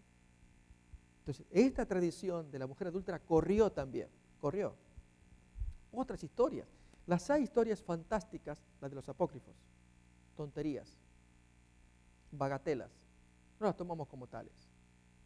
Gente que quiso inventar para llenar, cuando perdió de vista, perdió la pista, porque el plan del Señor, hermanos, la hermana Juárez lo dice, y hay mucha sabiduría, el Señor a propósito ocultó historias, las de su nacimiento, ahí aparece en el hogar adventista, respecto de la Navidad, la fecha de su nacimiento, esa es una, que Dios se propuso ocultarlo. Recordemos cuando el Señor se propuso hacer desaparecer la serpiente de bronce de Moisés para evitar adoración, ponerle el velo en la cara a Moisés para evitar la adoración, porque el hombre es necio, aún siendo hijo de Dios y creyente, entra en su necedad. Así también ocultar cosas, y entre ellas ocultar historias de la infancia y adolescencia de Jesús, porque una cita de Elena White bonita habla de que nuestra vida debe parecerse al Señor. Esto es en el anonimato, en tus obligaciones, tu trabajo, tu tarea, como lo hacía el Señor. La prueba de ello es que en su vida posterior fue brillante, se prueba de que tenía una vida cuando joven absolutamente disciplinada, ordenada, su mente, su disciplina en todo sentido como hombre, de trabajo, en fin, sus obligaciones. La prueba está en cómo en su vida posterior, dominio propio ante la agresividad, en fin, cuánta cosa, hermano, que uno podría decirte, basado en sus hechos posteriores, cómo pudo haber sido su vida de niño y adolescente, de joven, hasta los 30 años. Entonces el Señor se propuso evitar, ocultar estas cosas, y que esto quede para nuestra enseñanza, y de allí extraer principios y todo lo demás. Entonces no necesitamos apócrifos, al contrario, empañan la vida inicial de Jesús, ¿sí? Pero esta historia, hermanos, de la mujer adúltera, al estilo de los apócrifos, historias que van corriendo, la recogen posteriormente. ¿Por dónde vino? Alguien la inventó. Recuerden, las historias corrían. Lo dice Lucas capítulo 1. Como hay muchas historias respecto de Jesús, yo me propuse escribir la mía. Basado en lo que los testigos dijeron y escucharon, yo también investigué. Y, oh, excelentísimo Teófilo, ahí te va. Y él cuenta su historia, su versión. Por eso se llama Evangelio según Lucas, según el enfoque, cómo él lo percibió. El Evangelio según Marcos, cómo lo percibió Marcos. No el Evangelio de Marcos, el Evangelio de las buenas nuevas de Jesús según cómo lo ve Marcos. ¿Sí? Esa es la forma correcta de decirlo.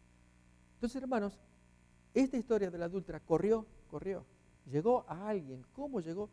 Lo sabremos en el cielo. ¿Cómo llegó? Pero no fue vía Juan.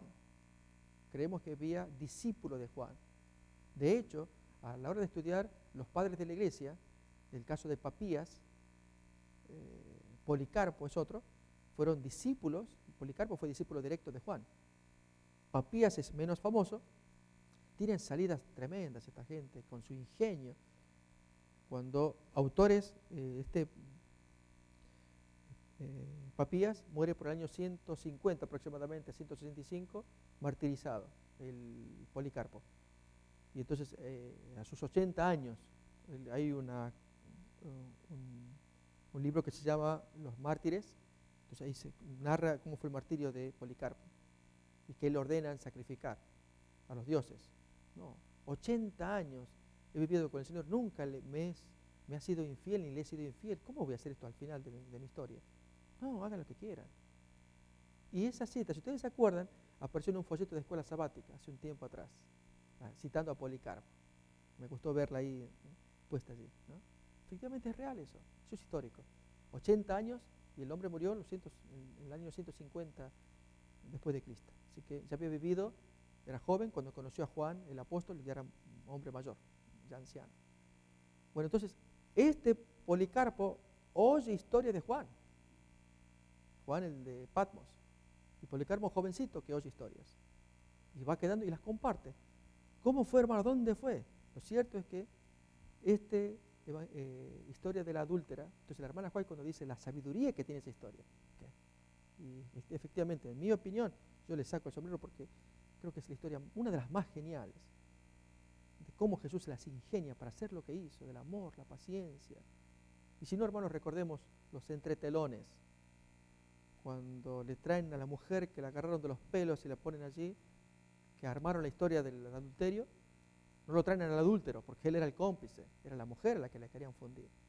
Y a ver qué tú dices, porque Moisés manda a apedrear a las tales mujeres. ¿Tú qué dices? A ver, la Biblia dice así, vamos.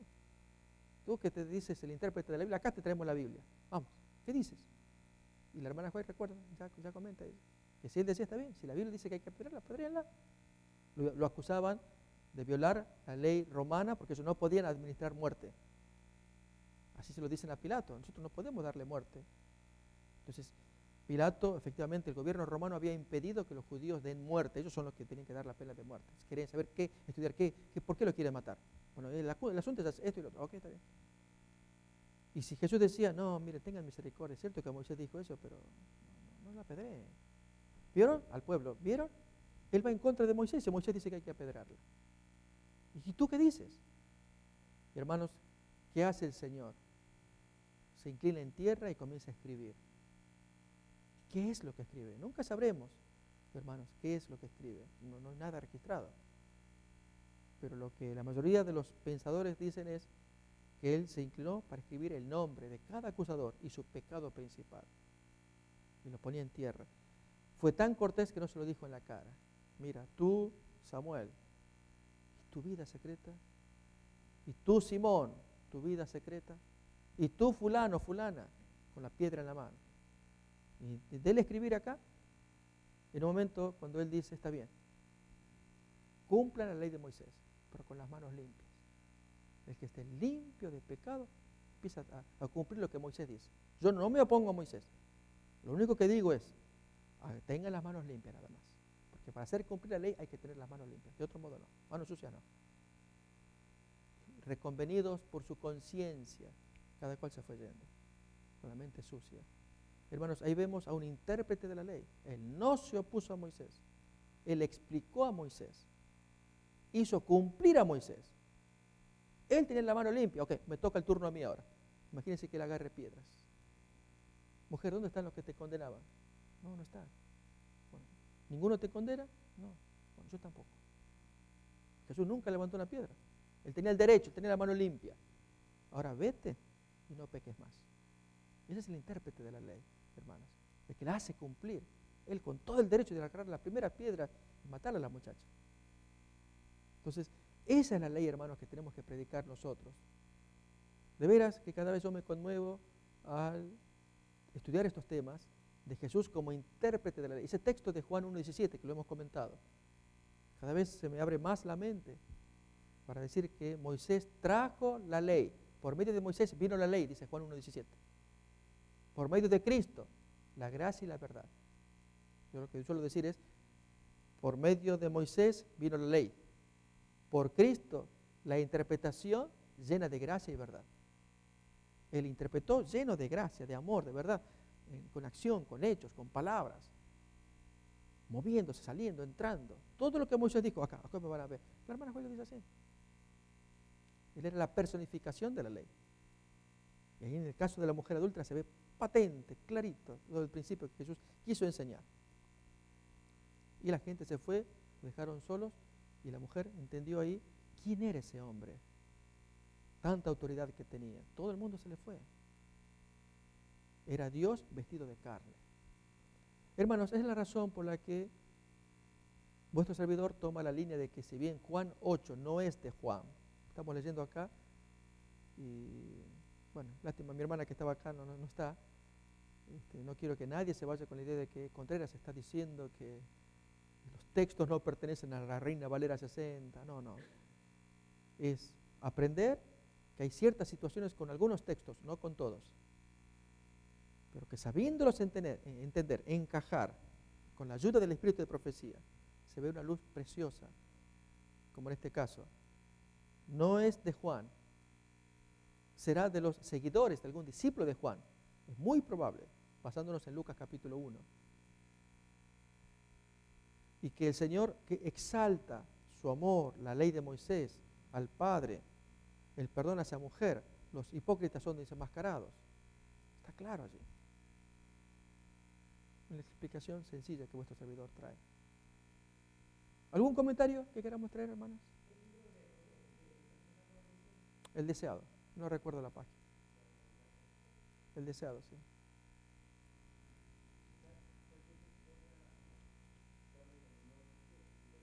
La perícopa, sí. Probablemente, no, la perícopa no la escribió Juan, de hecho no está, lo estamos leyendo recién. Ustedes tienen allí, para seguir la primera línea, la evidencia por el origen no juanino de la perícopa de la adúltera es abrumador.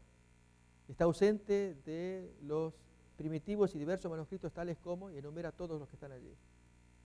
Entonces, no está, y hasta el siglo XII, que lo hemos leído en la segunda línea, Eutimio Sigabenu, ningún padre de la iglesia lo comenta, y este Eutimio, cuando llega a declarar, dice que las copias seguras del Evangelio no lo contienen.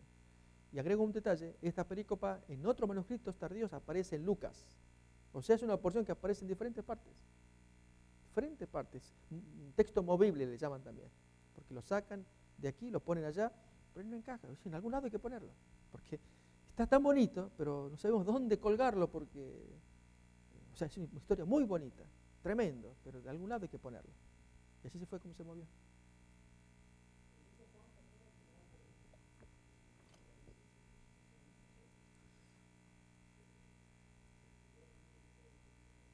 Así es, así es. Entonces, hermanos, gracias. Es bueno ese aporte. Es tan impresionante lo que él hizo, que si bien usa una hipérbole, pues está impactado. Entonces, pasaron siglos, y no creamos, hermanos, que toda la historia de Jesús se condensa o se comprime en 4 evangelios canónicos. Que eso es todo. No, no, ya lo dice Juan, hay muchísimo más.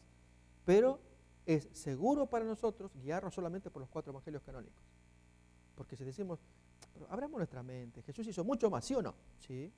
Ok, fíjate aquí ese libro que cuenta de los pajarillos cuando Jesús era niño. ¿Qué es eso? ¿Tú no sabes? Oh, sería bueno que sepas. ¿Qué es eso? O sí, pues la historia cuenta que cuando Jesús estaba en un arroyo, pues se ponía a jugar en la arena, pues hacía unos pajarillos de arena, así, y en un momento pues la gente lo andaba buscando al brujo. Otra vez me molesta, oh, váyase, váyase. Entonces dio la orden, los pajarillos de arena pues salen corriendo y se van. Se transformaron, entonces ahí ya lo encuentran a Jesús. Están los apócrifos. Otra historia de cuando está el niño Jesús aprendiendo con el maestro de la sinagoga, que enseñaba la escuela pública. Bueno, niños, para que ustedes conozcan las letras, les vamos a enseñar los valores, hoy se dice cábala, en aquel tiempo se usaba otra expresión, cabalísticos, de que cuando se une la M con la N forma una letra como una casita, para que ustedes aprendan. A ver tú, Jesús, ¿qué opinas? Maestro, solamente voy a hacer una pregunta. ¿Cuál es la profundidad de la primera letra hebrea, el Aleph? Y la profundidad de la última, la T, la Tau. Ay, ay, ay. No sé. ¿Por qué dices? No, quiero saber si usted sabe mucho. No, ay, me confundiste. Es muy profunda tu pregunta. No. Entonces, humillado el hombre, hizo llamar a sus padres. No. Este niño no lo quiero conmigo. Me hace pasar papelones. Muy sabio esa criatura. No estén conmigo. No. Jesús, te dije, no hagas pasar papelones a tu maestro. Es que si él dice que él sabe, ¿por qué no responde mi pregunta simple? Ya sabemos, pero tú no traigas complicaciones. Le dicen María y José a Jesús. Una historia, hermanos, para niños.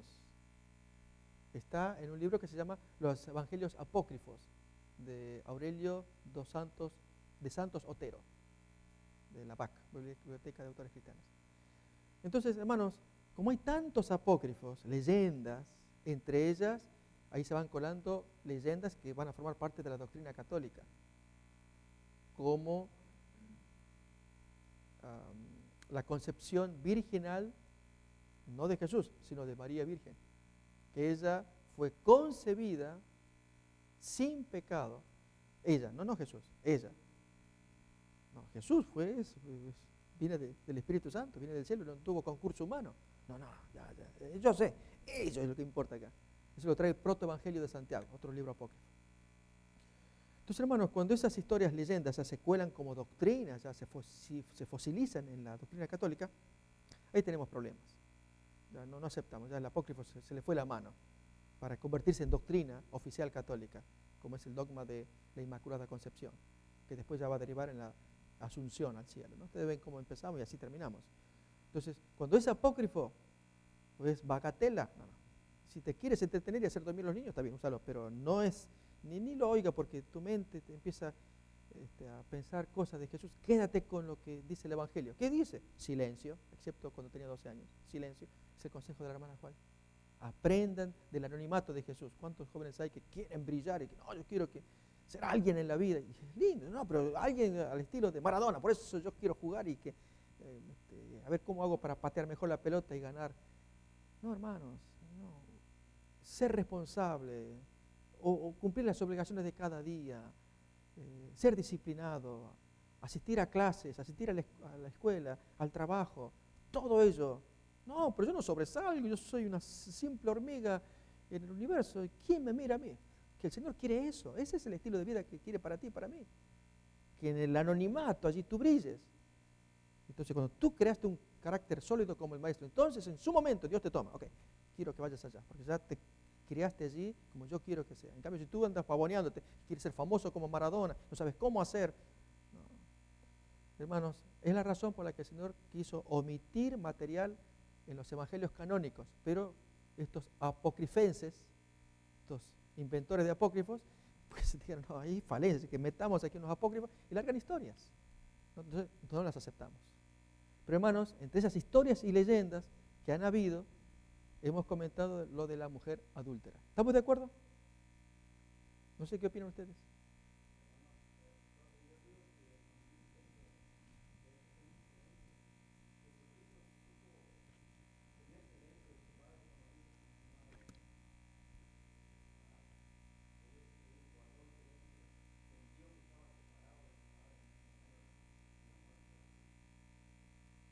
Efectivamente.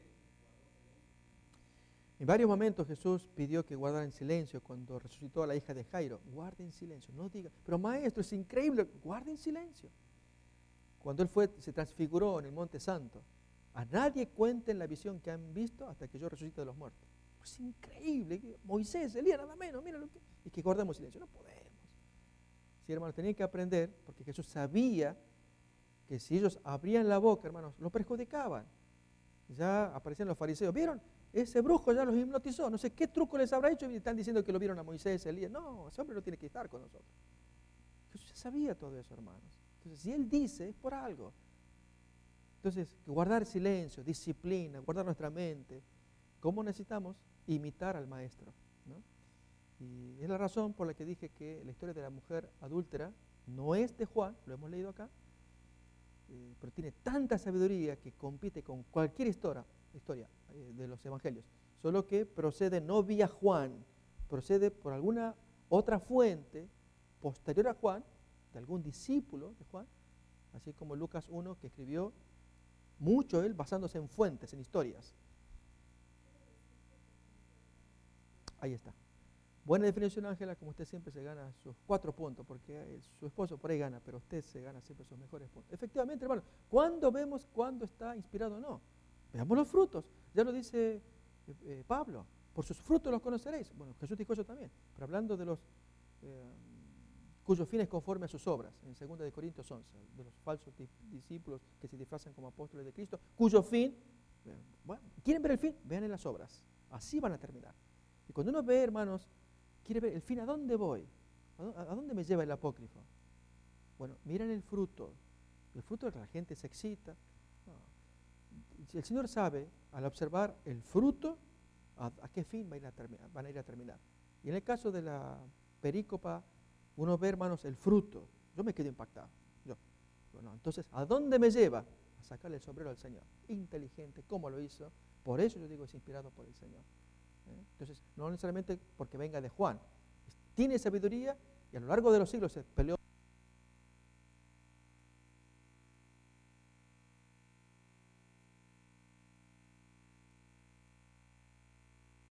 Y yo quisiera a la vez a mis hermanos que lleguen a acceder a estos CDs, DVDs, que junto con el griego que ahora vamos a ir inmediatamente, a Mateo 16, también se aprenda no solamente técnicamente el griego, sino una disciplina mental.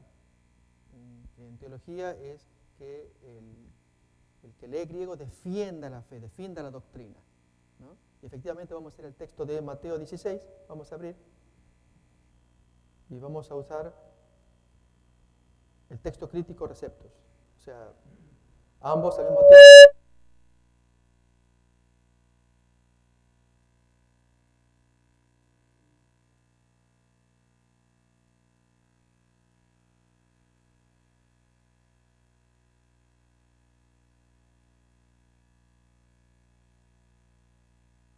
Muy bien. Desde el versículo 13, ahí tenemos arriba el 13, están los dos textos, la escuela crítica y la escuela del receptus. Van a notar que es mínima la diferencia, ni la hay en algunos casos. Pero en español leemos, viniendo Jesús a la región de Cesarea de Filipo, preguntó a sus discípulos diciendo, ¿quién dicen los hombres que es el Hijo del Hombre? Siguiente versículo 14. Ellos responden, unos Juan el Bautista, otros Elías y otros Jeremías o alguno de los profetas. Y él le dice, ¿y vosotros quién decís que soy yo? ¿Saben, hermanos, que a Jesús no le importaba tanto lo que la gente opine de él? Le importaba más lo que los discípulos opinaban de él. Porque lo que la gente opine de él, ya lo dice Juan capítulo 2, última parte, no se fía de la gente. Dice que viendo las señales que él hacía, muchos creían en él. Pero él no se fiaba de ninguno porque él sabía lo que había dentro del hombre. Eso está en Juan, última parte, los 3 últimos versículos. Entonces él no puede confiarse en gente que, como la masa, ¡ah, viva, viva, viva! ¿Recuerdan cuando entró triunfante en Jerusalén? Palmas y aplausos, y una semana más tarde crucificándolo. Entonces no se puede confiar en gente voluble. Pero en quienes están siendo adiestrados, entrenados, es diferente. Que ahí se ve el grado de adiestramiento que Jesús tiene. Esta gente capta quién soy yo.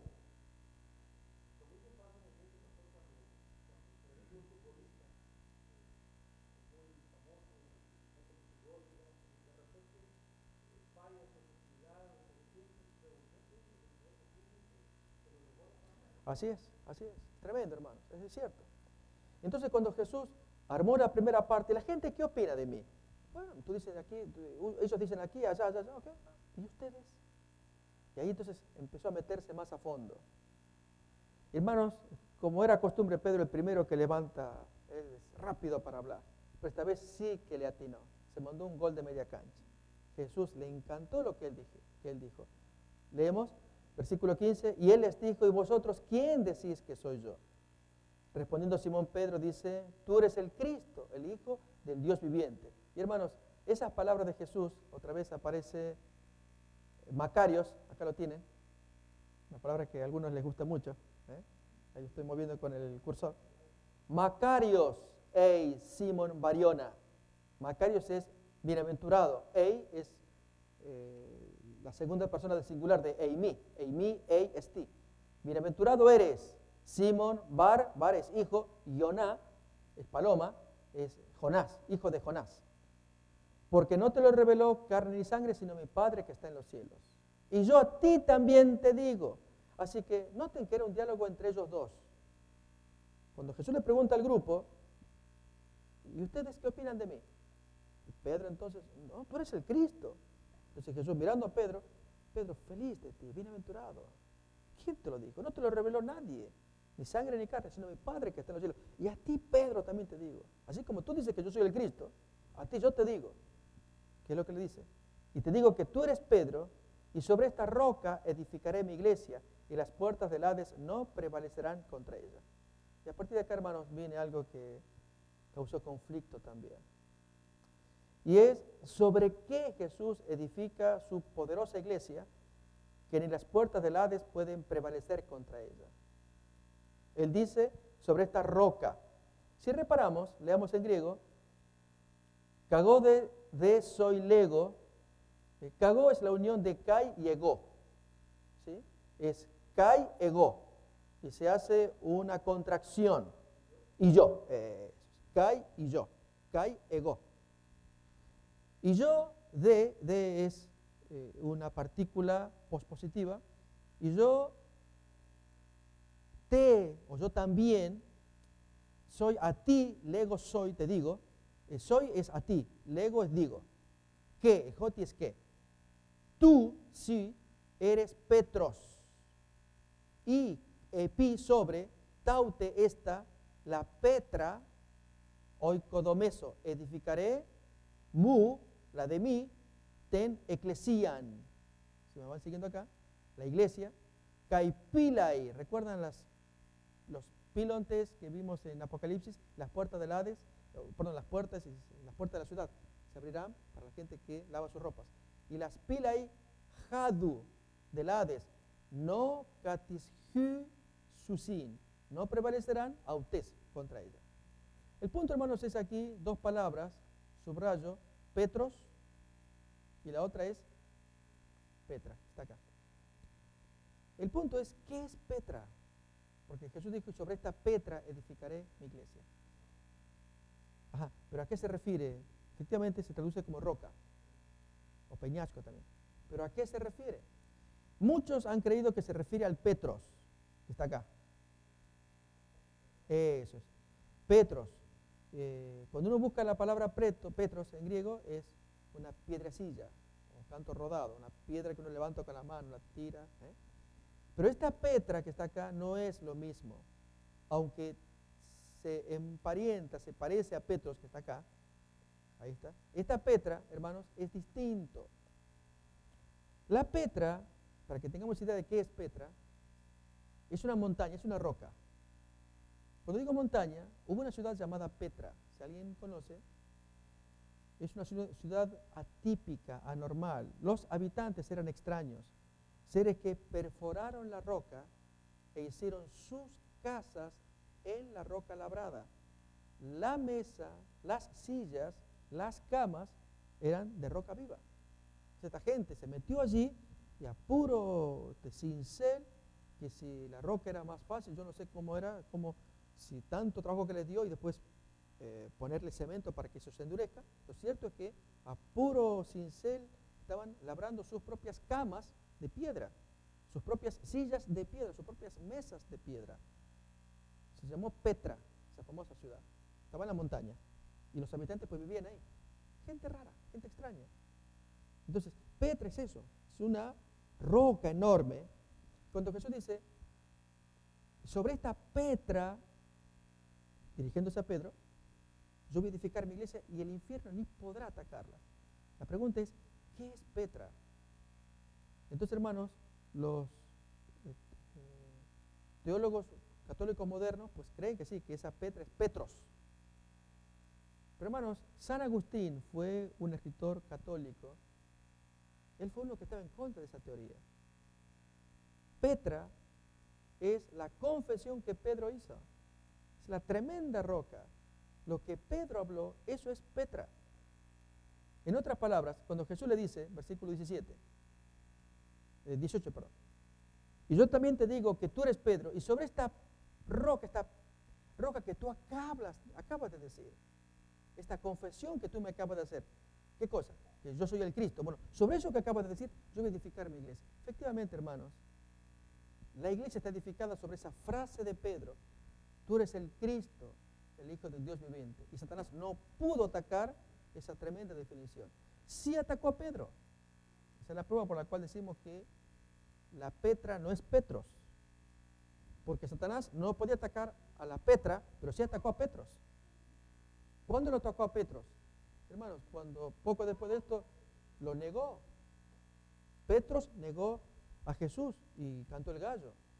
El papelón que Petros hizo en Antioquía, según cuenta la carta a Gálatas, donde Pablo interviene y dice que al ver la simulación de Petros y hasta incluso Bernabé fue arrastrado. Entonces él le dijo y habló palabras duras. Eso está en Gálatas, capítulo 2. También Satanás atacó a Petros cuando finalmente le tocó la muerte. Ahí se fue, está en el sepulcro. Pero el texto dice que Satanás no puede atacar a Petra, pero a Petros sí lo tocó. Entonces, noten, hermanos, que el énfasis de Jesús es tal sobre la cuestión de la confesión, que a continuación lo va a confirmar. Versículo siguiente. Aún más, dice, agrega más a Pedro, notemos. Y a ti te daré las llaves del reino de los cielos. Y todo lo que atares en la tierra será atado en los cielos. Y todo lo que desatares en la tierra será desatado en los cielos. O sea, Pedro, tú descubriste quién soy yo. Yo soy el Cristo. Te felicito porque es lo que yo tanto estoy deseando. Que tú descubras que yo soy el ungido. Ahora, yo a ti te voy a dar las llaves del reino de los cielos. ¿Cuáles son esas llaves, hermanos? Vayamos a Lucas.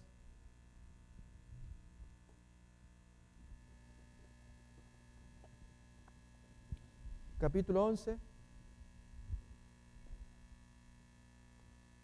Busco un nuevo texto para seguir manteniéndonos acá.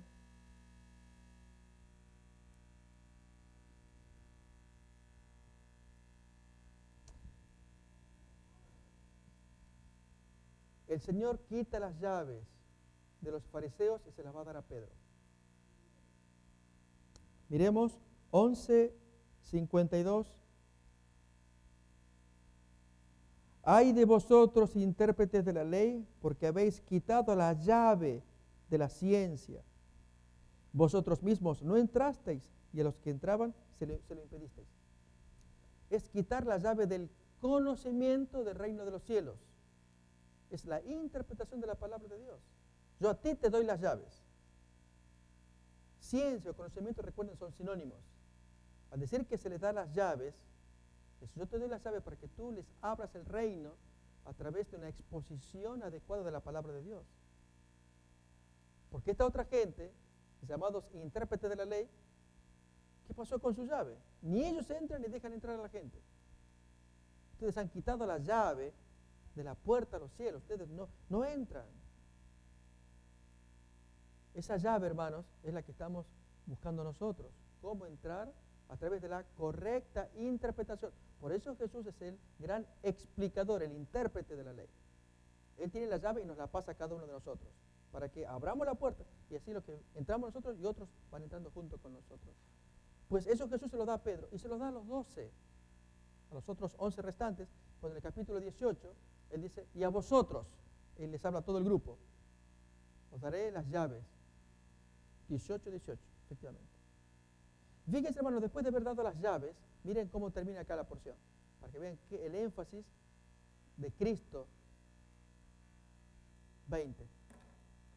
Entonces mandó Jesús a sus discípulos que a nadie dijesen que Él era el Cristo. Guarden silencio. O sea, Pedro, ¿tú lo descubriste? O sea, guárdalo, no lo digas a nadie. Pero te felicito porque no te lo reveló sino el Espíritu Santo. Y por eso te digo que tú eres Pedro. Y Pedro, tú vas a ser mi discípulo. Y sobre esta roca que tú acabas de decir, voy a edificar mi iglesia. Yo a ti te voy a dar las llaves para que hagas entrar a la gente porque esta otra no la dejó entrar. Pero yo sí les pido una condición. No digan a nadie más. Esto queda entre nosotros. Entonces el punto es, ¿cuál es la roca sobre la cual está edificada la iglesia?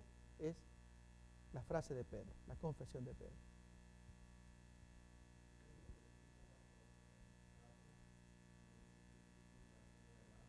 Así es, así es. Así es, efectivamente, efectivamente.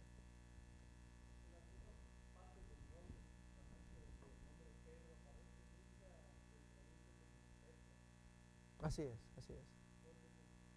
Así es, así es, ¿no? Entonces, si alguien dice, pero si no hubiera buscado otra expresión de Pedro y Petra, hermano, Satanás siempre, por más que Jesús hubiera dicho, en lugar de B hubiera dicho M, no, mejor la ñ, ahí sí, porque es la típica letra hispana, pongan la ñ. Satanás se la hace ingenio, hermanos, y a partir de esa letra hace su teoría. No, el diablo es terrible, es un enemigo absolutamente artero, y aún a Jesús le va a hacer dar vuelta a las cosas, nada menos que al maestro. Así que nosotros prestemos atención, leamos y con el Espíritu busquemos. En este caso, lo que se extrajo es Jesús felicita que se le haya descubierto que es el Cristo. Eso es lo que él tenía en mente, lo más importante.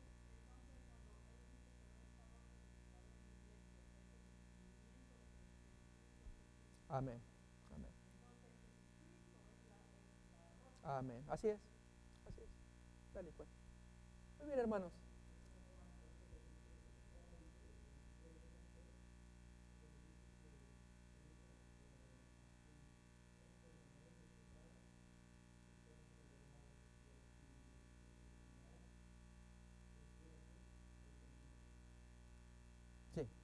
Sí, fijémonos en cuanto a eso. Vamos a ir ahora entonces al capítulo 18 de Mateo.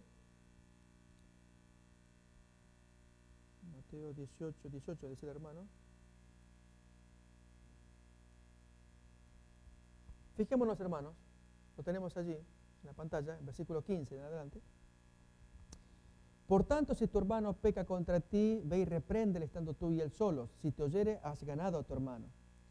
Mas si no te oyere, toma aún contigo a uno o dos, para que en boca de 2 o 3 testigos conste toda palabra. Si no los oyere a ellos, dilo a la iglesia. Y si no oyere a la iglesia, tenlo por gentil y publicano. De cierto os digo que todo lo que atéis en la tierra será atado en el cielo, y lo que desatéis en la tierra será desatado en el cielo. Noten que ese texto se da en el contexto de la amonestación del hermano. El hermano comete un acto, tú le amonestas. ¿Te hizo caso? Ok. Lo has ganado, quedó atado. Tú lo atas en la tierra, queda atado en el cielo. Al revés. No te hace caso, sigue los pasos que te doy. Busca testigos. No te hace caso, hay un testigo mayor que es la iglesia. No te hace caso, entonces sí. Expúlsalo. Tenlo por gentil y publicano. Desátalo. Libéralo de sus compromisos como cristiano. No lo reconozcas más como cristiano. Es un pagano, un mundano. Tú lo liberas del libro de la iglesia. Dios lo libera del cielo. Notamos que entonces atar o desatar se ata cuando pertenece a un pacto con el Señor. Dios lo anota en el libro de la vida. Aquí se lo libera del compromiso porque quiere andar en el pecado. El Señor lo saca del libro de la vida. Entonces, yo a ti te doy el reino de los cielos para que tú metas gente. Entonces tú predicas, gana gente, hazle pacto y que Dios lo anota ya. Al revés. Gente que está rebelde, entonces tú no tengas compromiso con ellos. No quieres ser cristiano. Digo esto, hermano, porque a veces algunas iglesias o predicadores pueden hacer transigencias, concesiones. Me permite que haga un estilo, una ilustración. No sé si conocen este relato apócrifo. Va Jesús caminando con sus discípulos y uno de ellos Contreras.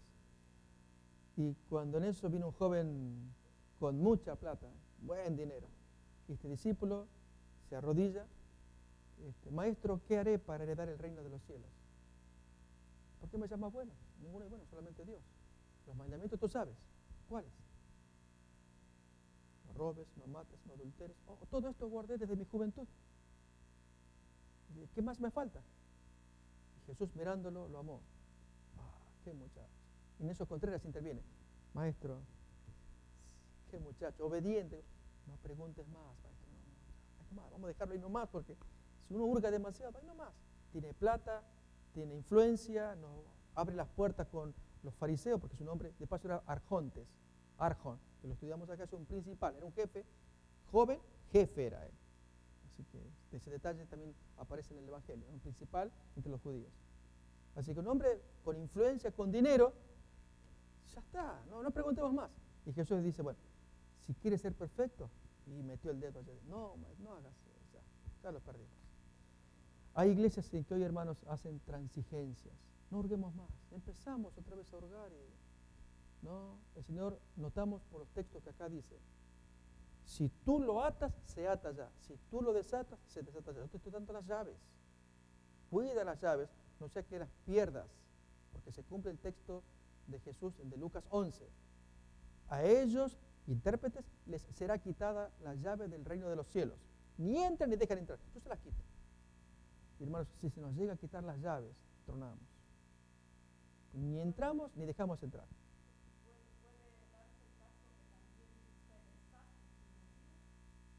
Puede darse, hermanos, o atar sin motivos, cuando a veces, casos tristes que han pasado en alguna parte, me guardo el lugar, de gente que para que figuren números o nombres en la iglesia, pues iba a las lápidas de gente fallecida, ahí recogía nombres, y luego los mandaba a la conferencia para figurar como gente. No, dejemos ahí, de terror, está ahí nomás. Entonces, atar o desatar, estamos iguales. El punto es que el riesgo de perder las llaves es real. Entonces, hermanos, nosotros cuidémonos porque el Señor nos las está dando para que las manejemos bien, porque el texto dice en Lucas 11 que se las quitaron a otra gente. Podría pasar con nosotros cuando no entendemos por qué puerta hay que entrar. ¿Cómo que no sabes? Sí, la puerta del reino, la puerta ancha, sí, claro, ahí la tienes. La puerta ancha, ahí tú tienes, entras. Ahí te dieron la llave, tú métete por ahí. Y así, hermanos, salimos a cualquier parte y a ningún lugar. Cuando ocurre eso, que nosotros tomamos muy a la ligera las cosas del Señor, por la puerta ancha. Así que Dios nos guarde, de veras, para que nos sigamos manteniendo fieles a Él.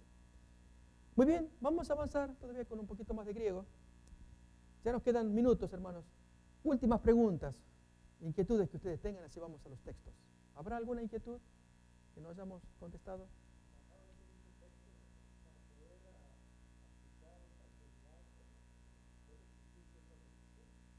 ¿Cierto? Sí. Así es, hermanos. Así es. No, hermanos, una persona cuando comienza a perder la pista, vuelve otra vez al oído.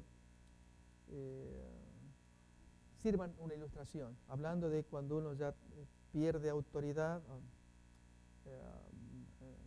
pierde respeto a la organización, no le da autoridad, como cuando un hijo ya, por problemas que tiene con su papá, va a faltar el respeto, o al menos no va a respetar a nadie que se precie de autoridad, llámese policía, llámese juez, llámese el preceptor de la escuela, llámese el director de la escuela, llámese el conserje que anda limpiando, desprecia autoridad, porque ya tiene problemas de autoridad con él. Hermanos, cuando ocurre eso, y lo aplicamos al nivel de la iglesia, uno ya tiene problemas personales, no me hable de la organización, no me hable de los pastores, ni no, hermanos. Y para colmo, gente que le oye, interesante lo que digo, yo no lo había visto así, no, tiene sus conflictos personales. Cuando uno está enfermo adentro, hermanos, que se cure primero, entonces va a poder hablar. Lo mismo pasa con el tema de la autoridad.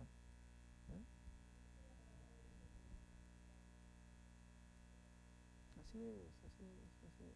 Cuando tenemos algunos conflictos personales, lógicamente el concepto de autoridad, entonces ahí es donde yo animo que quien está un poquito infectado, más bien haga su buen tratamiento, sus buenas charlas, su buena terapia, como lo haríamos conversando con un psicólogo, para que otra vez el concepto de autoridad. Y a veces uno quiere afirmar, pero ocurre que es verdad, la conferencia, pero pastor, abre los ojos, la conferencia. Y va más allá que la mera conferencia de hombres. ¿Dónde está su concepto de autoridad? Mi hermano.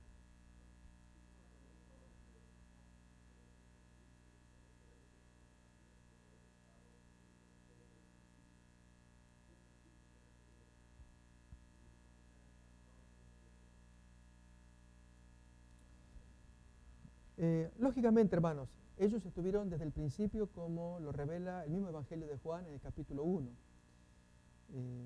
Allí, quienes estuvieron desde el principio de él, del ministerio de él, lógicamente. Así es. De Juan capítulo 1, cuando él se inició en el bautismo de Juan, inmediatamente el primero que se le acercó fue Andrés.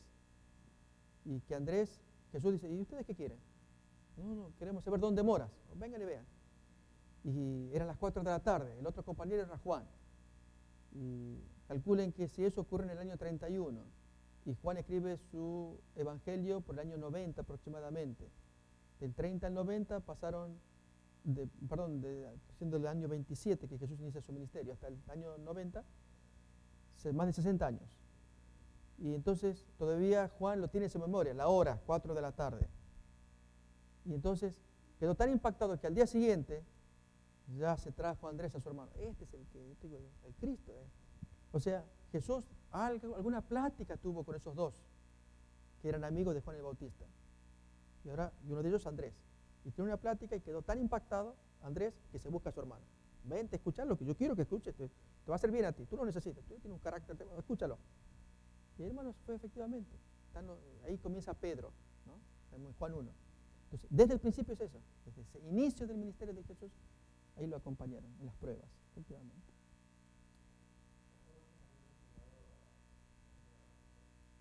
O el ángel. ¿Les parece? ¿Podemos ver? Muy bien, vamos entonces.